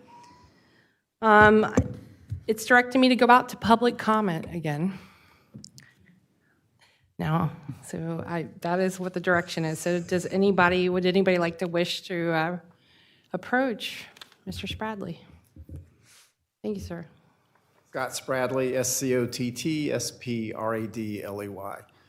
For the topic of the special meeting, carrying forward some comments from before, two things. Number one, litigation, that is a public perception. It's a very real thing. In fact, if you look at the agenda item, it talks about having this proceeding before court proceedings, which is litigation. But secondly, there was some discussion about a tolling agreement, is what I call it, which is that if the concern raised for the necessity of having to institute these proceedings is statute of limitations, then I would suggest, and I'm speaking on my own behalf, but I would gauge that the city of Flagler Beach, in all likelihood, would approve a tolling agreement where we just extend the statute of limitations without the necessity, and we eliminate the perception. And it is a very negative perception, of doing this thing because one government entity is going to sue the other one, and that's part of the process. It's what it says in the statute. You have to do it before you can sue. So I would just ask that the commission consider a tolling agreement instead, which we extend the statute of limitations out to whatever we agree to, and then you don't need to do that. And as far as having the parties' noses to the grindstone to get it resolved, we're going to do that. Flagler Beach is going to do that no matter what. But it's just that I think that the negative perception that would arise with instituting that proceeding can be avoided with a tolling agreement. Thank you. Thank you.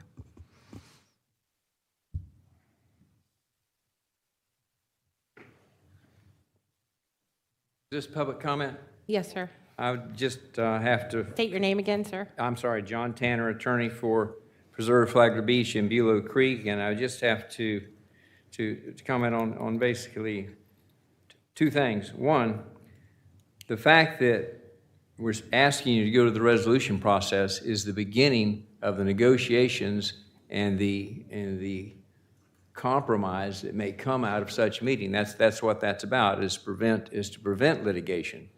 And by not having opened that door to allow this process, the dispute resolution process, to kick in, then we're basically shutting the door again. And I think I heard it at the city commission meeting a few nights ago, kicking the can down the road. Thank you. Thank you, sir. Can I state your name? RJ Santori, S-A-N-T-O-R-E, resident Flagler Beach. And just listening to the comments earlier from Commissioner Richardson and Commissioner Carney about evacuations had me thinking more about, the part of the land on the west side that did have the coastal hazard area. It is in that designated land that will hopefully be sold to the state. But keep in mind that's not hard-coded in. That could fall apart. And two, I don't think these maps have been factoring in the compound flooding that has been coming up before the board recently. So we don't know how much more worse it's going to get. And the final thing is, back to the evacuations, is you mentioned the spine road going through, and I believe if it does connect to John Anderson, there's going to be a significant amount of houses, single family on that southern end. And on the northern end, it's supposed to be a walkable district, pedestrian-friendly commercial area. And most of those areas that I drive through, like Daytona Beach near game time and all, and the movie theater. Those aren't areas I choose to go through when I'm trying to get to Best Buy. I will drive, so I imagine those homes may, in fact, go through John Anderson to exit that community. But again, thank you again. Thank you, sir. Anyone else wish to speak for public comment? There is another public comment coming up after. Would you like to speak now? You'll like to wait? Okay, at this time, we'll move, close public comment, move on to formal direction on initiation of the conflict resolution procedures provided by the Florida Governmental Conflict Resolution Act, Chapter 164 of Florida statute, prior to initiating administrative or court proceedings related to the City of Flagler Beach's comprehensive plan amendment adopted on January 8th, 2026 pursuant to Flagler Beach Ordinance 2025-25. Mr. Rodriguez. Okay, so the motion I'd be requesting, and based on the issues that were raised, that were listed, and are listed in the draft resolution. If you want to proceed forward with those, or if you want to narrow the issues that are in to list in the resolution, those are then the issues that I have now, once the resolution is passed, statutorily, we have 5 days to notify the city of these are the issues we want to discuss and we want to invoke. And one of the, so if we want to get an agreement, I think the issues regarding, we can have it as one of the issues to discuss. I think while we have the legal dispute, whether to have it presented in regards to the water, I want to call it waterworks, but it's not waterworks, but the wastewater, the water wars agreement. At least it'll have it as a topic to discuss. And then the other topic is really it's basically three topics. It's the water wars agreement, it's floodplain, and it's John Anderson, because the last three are really related. They're separated as three separate issues, but all the issues are related to John Anderson. So the three issues that are the topic of discussion, the main topic of discussion are the water wars agreement, the floodplain issues, and John Anderson. If you wish to narrow that and decide we don't want to discuss the water wars agreement as part of with the city, that's your prerogative. If you don't want to discuss the floodplains, if the main issue you want to discuss as part of the having the two bodies together are John Anderson, then that's to your decision. Whatever your decision that the issues you want to raise with the city for resolution, you vote on those, and that'll be the topic of the letter. So what I'm requesting, and I briefly spoke with the city attorney. Now, he's in a bind because he right now does not have the authority of the city council, and he can't pull them one at a time right now. But because litigation seems to be the boogeyman that is spooking out everybody, Section 164-1061 of the Intergovernmental Relations statute does provide that the parties can enter into an agreement that has the effect of extending any jurisdictional time requirements with regard to the claim for the period set forth in the agreement. So, as a contingency for your vote and your motion to authorize the commencement of the 164 proceeding, you'll also authorize County Attorney's Office to obtain an agreement, I'll seek an agreement from the city that the city and the county will agree to extend the jurisdictional time limit. So that 30-day requirement gets extended. What I will propose is that no lawsuit can be filed until 15 days, or we can have 20 days after the city and county region are at an impasse. So we would have to complete the entire process and reach an impasse before then you would authorize the county attorney's office to file a lawsuit. So a lawsuit will not be filed in February. This would allow us to proceed forward with this process without there being an action filed. Because the statute provides that, and that part of the agreement is in the statute, we would present that to the court that the parties agreed to extend the jurisdictional time limits, and therefore believe that preserves our rights. The city's going to seek the same agreement from their council to agree to, so that we enter into those time limits. I've also spoken with the developers council because in the event there is litigation, the developers are going to be an intervener to this process. And then one of the things we'd also ask, and the time limits that the letter will present to the city, is that this process and this meeting between the two bodies is to occur within 60 days, so we can get the ball rolling on this matter. So that's the motion. So, and as a contingent, while I believe it is highly unlikely, if we cannot obtain a agreement to extend the jurisdictional time limits prior to February 9th, then to protect the county's rights, we'll file an action. I don't think that's unlikely, but I want to be able to have that ability. If it doesn't happen, but that's like the third contingency, if three things have to happen before that, for that to happen.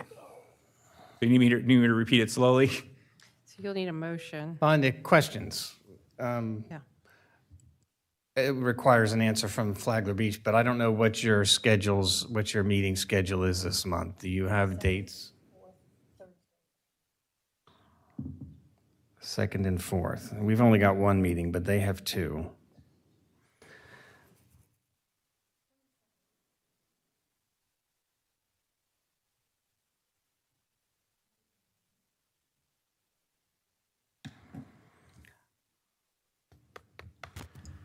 Is our meeting the 9th or the 16th? It's the 9th, and I believe it's an evening meeting.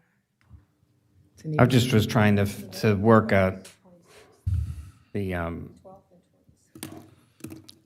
think right. Scheduling wise, I'm just looking at my schedule to, I'm just thinking that from a timeline, we could make that whole motion. My objective would be for all parties involved. I hate that that 60 days just kills me. But if we could get everybody together to do resolution, to resolve these three issues, to bring it back to us on the 8th,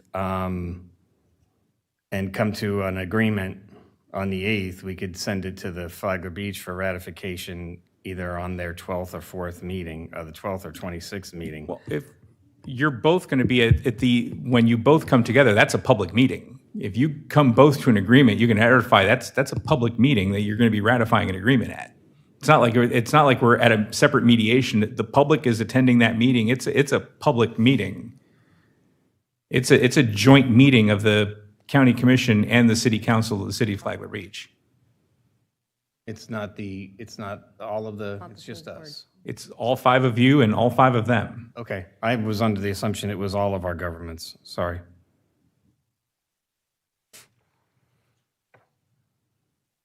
All right, I'm going to take a stab at it. I'm going to make, A, B, and E. I'll make a motion that we give council the approval to move forward with resolution, initiating conflict resolution procedures pursuant to Chapter 164, along with a letter to Flagler Beach, asking for jurisdictional time limit pursuant to 164-1061 of 60 days? No, it's that. It's not the both. extension. No, the extension is that that the limit the extension of time in which to file a lawsuit is extended to, we can just say 20 days after. If the parties reach an impasse, then a lawsuit will be filed within 20 days after the date of impasse. So I'm sorry.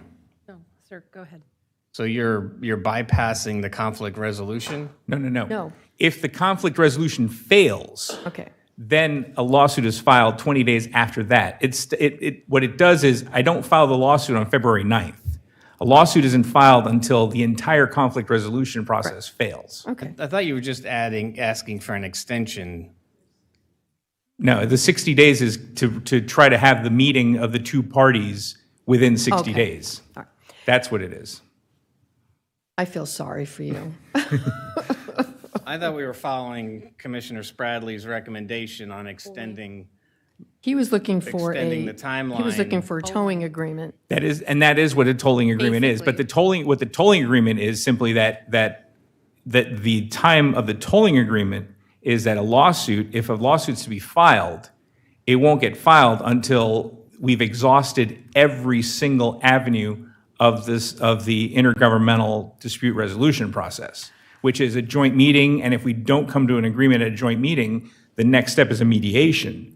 If we don't come to an agreement at a mediation, then there's the lawsuit. I don't think that we even will probably get that far. I'm trying to get to a place where we can resolve these issues before we invoke the conflict resolution. My goal is to avoid the conflict resolution issue entirely and extend the timeline so we can work together cooperatively and solve these issues before we invoke. Well, the other option is that, and that's what I thought the tolling was going to accomplish. no, you can initiate the conflict resolution at any time. The tolling is just the time required to protect our rights to file an action to challenge the comprehensive plan amendment. That's what that is. It's not tolling the procedure, it's tolling the filing of a lawsuit. I thought it was tolling the deadline. If we came into an agreement, we could extend the deadline from Tuesday, the 9th. Right, and that's right. And we're extending the deadline from Tuesday the 9th to 20 days after an impasse.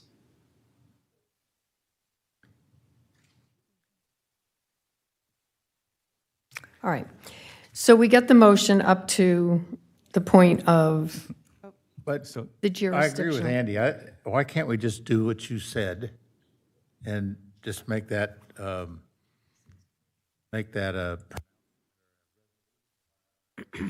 resolution by this commission that we are going to sit down and talk to and meet with the city commission. You are. And We are. And we're going to resolve this. You are. The only additional thing I'm asking for is that agreement, so that the reason why the request for that agreement, the extension of the jurisdictional time limits, is to ensure that if I don't file theoretically, if the county does not file a lawsuit, we proceed forward with the process, and we don't file a lawsuit on February 9th, though the proceedings result in an impasse, we cannot come to an agreement. If then the county files their lawsuit, let's say theoretically May, with the argument of we could not initiate any action until we went through the process, and now we're arguing. The city could then file as a defense, this action is no longer timely because the county is filing this after the 30-day jurisdictional time limit. And the case will automatically be dismissed, and we have forfeited our rights to challenge the comprehensive plan amendment in court. The agreement under the statute states that if we don't come to that point and we need to file an action after we cannot come to an agreement as part of this process, the city will not argue when we file the action at a later date that the action is no longer timely under the statute because we're beyond the 30 days. That's what the agreement is. The county and city are agreeing that we will no longer be bound by the 30 days of 163-3215, but We're going out. but we're now bound by the times we have agreed upon in this agreement pursuant to 164-1061. That's what that is. Everything else remains identical.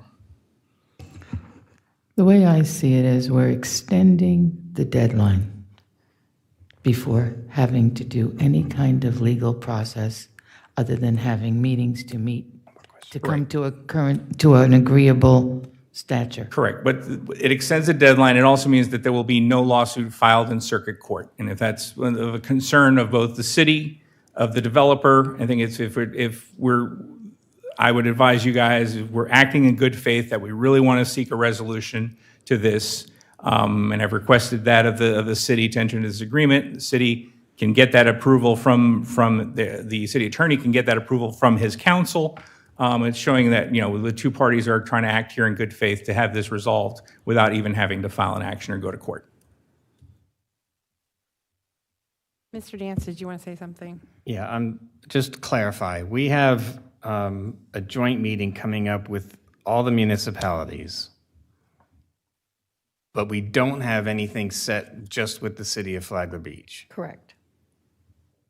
which was not what was stated earlier. I just wanted to clarify it. That was Because we Heidi's- can't we can't make decisions at the Right. joint meeting. Right. Okay.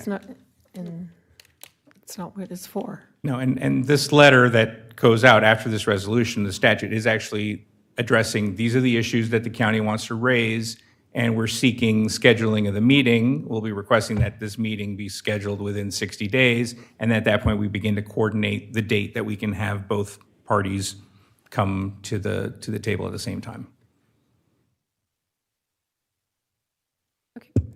I tried making the motion. I was going to say, would you like to give So- formal direction on a motion for that? Well, if the direction I've gotten, you want to make a motion to approve Resolution 2026? whatever the There's no is. number. We don't number them Okay, until after. so approve the resolution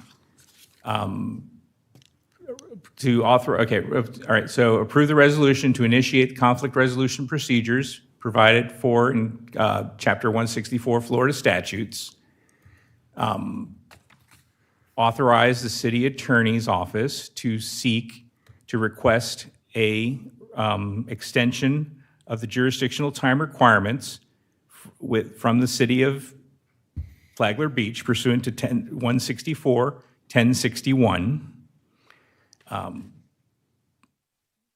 And then that would be it. Well, there was a mention of 20 days. What was the no, if you significance want- of 20 days? No, the 20, It said jurisdictional time limit with an impasse. oh no, that would be the language, it would be within the language that we could put that if you want to have it be that the new jurisdictional time limit be that an action would be filed 20 days after the parties reach impasse. Is anybody up for tabling this to the 9th and give staff time to work on this? No, you're going to lose it. You'll lose your ability to file a conflict resolution. No, it's I got still this. within. He said the I got 9th is fine because it falls on a Sunday. The problem is we meet at 6 o'clock. I would have to file my lawsuit prior to 5 o'clock on Monday. Trying to avoid it. Trying to avoid that. I know. And I don't want to do that. Come on, You're guys. right. Like, if they go pound sand tomorrow and say pound sand, and not that I'm saying you're going to do that. All right, we're going but to I'm get just this saying. done. Okay. So I'm going to make a motion. Just let me get through it. Please, no interruptions. Thank you. I do have one quick question. Does she need to specifically mention item A, B, and E? That's what we In her wanna know. motion? No, That's what we want to know. Where I'll we're I'll going. make my motion. Okay. And if you don't like it, then No, you thank guys you. can There's change Kim it. Kern. Okay? All right. So make a motion to pass resolution of Flagler County Board of County Commissioners initiating conflict resolution procedures pursuant to Chapter 164. In the same motion, I would, the motion authorizes that the the county lawyer's office, legal office, request an extension of jurisdictional time limit for Flagler Beach, ask of Flagler Beach pursuant to 164-1061. Should there be an impasse, the new time limit for legal action would be 20 days after no resolution has been met. That's Second. my motion. All right. Motion by Ms. Carney, seconded Oh, by. I'm sorry. Oh, I go back. I'm sorry. It's been seconded. You'd have to The amend your three. motion. Second. All right, withdraw your second. Amend my motion. Withdraw your, I'll withdraw my motion. I'm sorry, Second. corrected motion is the issues in conflict are the settlement agreement, the floodplain, and John Anderson Highway. So I'm including all five. Right, so we have a. That's my motion. You're including all five? I am. He just said John Anderson and takes really into consideration three of these, right? Right? Right, the last three are related to John Anderson. They're all John Anderson related. So I just grouped them together as John Anderson. I'll second the motion. All right, we have a motion by Ms. Carney and a second by Ms. Richardson. I can call for public comment, it says. So let's go to public comment. Hello, Mr. Spradley. Scott Spradley, thank you. Commissioner Dance was on the right track in his tracking of what my comment was before, which was not to do both a tolling motion and also initiate this procedure, but to do a tolling motion instead of having the procedure. And again, perception is everything. And as the county attorney said, if the timing is such that you get to February 9th, he would have to file the lawsuit on February 9th. I mean, that's what it is. It's a lawsuit. And so I would suggest that this motion be denied and that you instead make a motion to direct the county attorney to have a discussion with Flagler Beach about a tolling agreement to extend the jurisdictional deadline for some agreed amount of time. That covers it. You don't have to do this other process along the way. So that is my suggestion. Thank you. Thank you. But we have a deadline. How is Flagler Beach going to get that done before February 9th? We'll get to public comment, and we'll address that. 'Cause All right. I do have to share the concern. Hello, Mr. Smith. Drew Smith, again, City Attorney for Flagler Beach. Just to answer that question, we would have to have a special meeting, but I'm sure that we get a special meeting called to get that direction or get that answer to the county's attorney's office.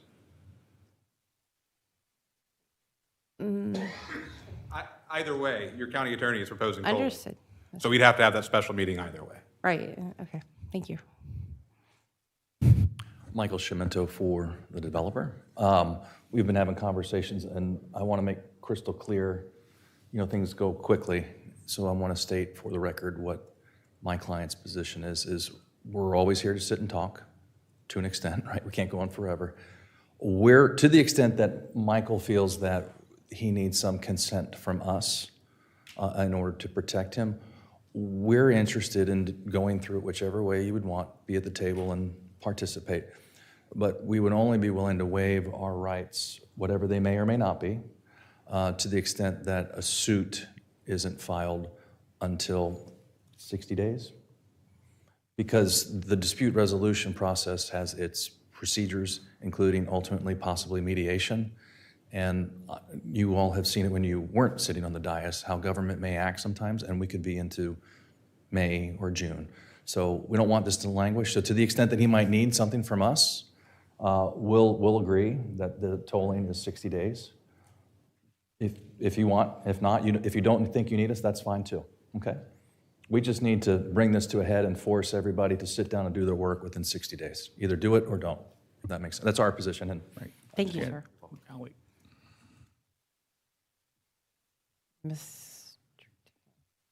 John Tanner on behalf of Preserve. The limitation of the issues that can be considered is part of my concerns. As you go through the dispute resolution process, which I hope you invoke, the issues may change. And what's agreed to today may not be agreed to tomorrow. We're dealing with a developer. We're dealing with a nonprofit group of citizens. We're a lot of other citizens, and we have this commission. So I respectfully suggest you go forward with this dispute resolution process it's clean, it's statutorily governed, and it gives you a chance for us to sit down, Mr. Schimento and his clients, and me and my clients, and of course the county, and work through what we believe are the sticking points. And I agree with almost everyone that's spoken. This should be resolved and should be resolved relatively quickly. But we have a clean process that's set out by statute, and no one's in jeopardy of losing their rights. Thank you. Any other comments, ma'am? Interested. Any other comments? I want to. Ken Belshey. I'm a little confused here because I heard a little bit ago that we're not talking about a lawsuit. That was the message I got out there, was we were not talking about a lawsuit. In fact, that was said over and over again, I think by Mr. Rodriguez and also by Ms. Carney, that no one's talking about a lawsuit, but now we're talking about how we're going to invoke the lawsuit. So, listen, I'll take the advice of my counsel, and to the extent that I can agree to anything, because this is between the county and Flagler Beach. But I just think that including that A in there about the water wars thing, I believe that's been solved. I think that, in fact, I think you mentioned it here earlier, that that was up to Flagler Beach. And I know that we got through that. I know that Flagler Beach did the math on it, and it works for them to add it's not a wastewater treatment plant, let's be clear. It's simply not simply, but it is a reuse water plant. They'll get far more money for the city by not giving up those impact fee credits. So I think that's been solved with the interlocal agreement. It's been solved with everything else. So, my request, for whatever it's worth, is to remove that part of it, and then let's move forward. Listen, those of you who know me know that I'm willing to sit down and negotiate and do whatever is best. And so, to the extent that I can, I will pledge to do that. Thank you. Thank you, sir. Any other public comment before I close public comment? Seeing none, I close it. I'll bring it back for final discussion before a vote on the motion that's up on the table. Go ahead. Yeah, I'm personally, I think the only two things that I have questions on are just tightening up language on maybe putting in some language that both sides can can fortify the environmentally sensitive lands, the floodplain language, so that the public doesn't think that there's so that we're both committed.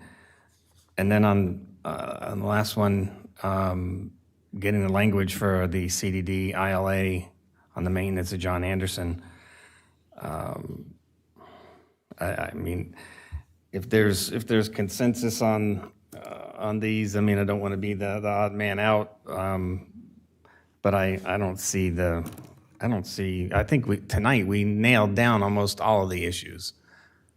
So there's very little left for us to come to agreement on. Well, I don't agree on the reclaimed water.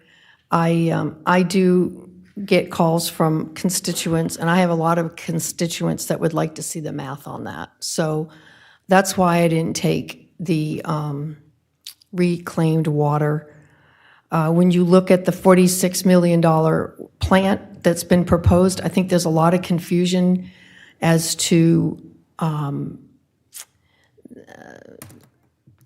I guess I'll use the word technology. I don't know. I don't build wastewater plants, but there's technology changes since 25 years ago when the water wars was developed. I just think there's a lot of confusion. To some of you, maybe not, but I know I have constituents that are very confused. So that would be the reason why I would leave it in, is to draw some some numbers or to draw some type of conclusion other than, it's just not black and white in my mind. And other people that I live, they're in Flagler Beach. So, I mean, that's a big math impact, whether it's impact credits or however it's working. Maybe I missed a meeting where all this was explained, but there is a lot of confusion on this issue that needs to be addressed. so I think regarding A, I think it is going to be something as simple as saying we accept the city of Flagler Beach accepts the responsibility of that. And that's what within their purview probably, or they'll deal with that with their constituents. So I think some of these will get addressed rather quickly. B, I don't have a good handle on B. And E, yes, it probably will be solved with an ILA and a CDD, but you can stand up here and tell us that tonight, but if we walk away and don't have anything, no conflict resolution on the table, they can stop tomorrow negotiating, discussing it with us, because they'll run the clock out. So I think this is simple. I think we're overthinking this, like to ad nauseum. It sounds to me like everybody said, oh, okay, actually, we should probably provide these documents, make these resolutions, and go on our way. And I think it sounds like a lot of people want to see this put behind them. And in order to do that, I see that we have to go through this to get the final, and I believe it will be resolved. I think Flagler Beach, Mr. Belchi, this is going to be quick. And the answer for A may just simply be Flagler Beach accepts responsibility for A, and we accept that. Because, and that might be it. I don't know until they go through their process. And the same thing, I was sort of thinking when we were talking about throwing out C, they're going to be talking about E, and no one's actually analyzed on our side the traffic study. So that might be something very simple, probably going to be solved very simply, very quickly. I have faith that everybody doesn't want to get to a lawsuit. I don't want to get to a lawsuit. But I do see that if you try to solve it tonight by not passing this, then they could stop negotiating tomorrow because there's nothing there, and we would have to have another special meeting. And Mr. Smith promised, said we will have to have a special meeting, but that does not mean he'll get 3 votes in a special meeting to go forward with an agreement either. So we're here. I think they'll resolve this quickly. This is where we're at. So that's just my thought. So I want to. One point of order. Just because we're requesting it doesn't mean we're going to have it. That's all. We can request anything from everybody. Doesn't mean we're going to get anything. We're hoping that that's what we all feel and that's what you're representing. But we don't have a time certain. We don't have a definite plan about it. We don't have any rules about it. So it's very quick and not necessarily can happen. That's why I believe that our council gave us a time sensitive so that in the event that this doesn't occur because of time schedules or whatever, that we have the opportunity to continue to do what we would be doing right now if that was the case. Just my thoughts. Any questions from Mr. Hanson, comments? No, sir. I have a follow-up from Ms. Richardson's comment. Is there a path forward, Mr. Rodriguez, to resolve this before we get to the joint meeting? There always can. There always is the opportunity to enter into an agreement, whether it be through our own ILA, and the parties enter into it separately, and we are done. That's always a possibility. It's just this statutory provision gives us an efficient way to have both parties here, so that we don't have a case where we come to an agreement, we draft the agreement, we have a meeting, we approve it, send it to them, they schedule their meeting, they approve it. Whereas we can have both bodies together in one meeting, approve it at the same time together, because both entities can make motions and make approvals because it's a public meeting that's noticed, and the action can be done there at that meeting. So from Commissioner Spradley's point, And since everybody's kind of joined in agreement, we can approve this, but still work toward not invoking the Correct. joint meeting. Right. What this does is this starts the statutory clock. If you reject this today and things go haywire, we'd actually have to come back and have another meeting for you to authorize another resolution to start the clock again, and we would have lost however much time between now and this second meeting. Okay, thank you for the explanation.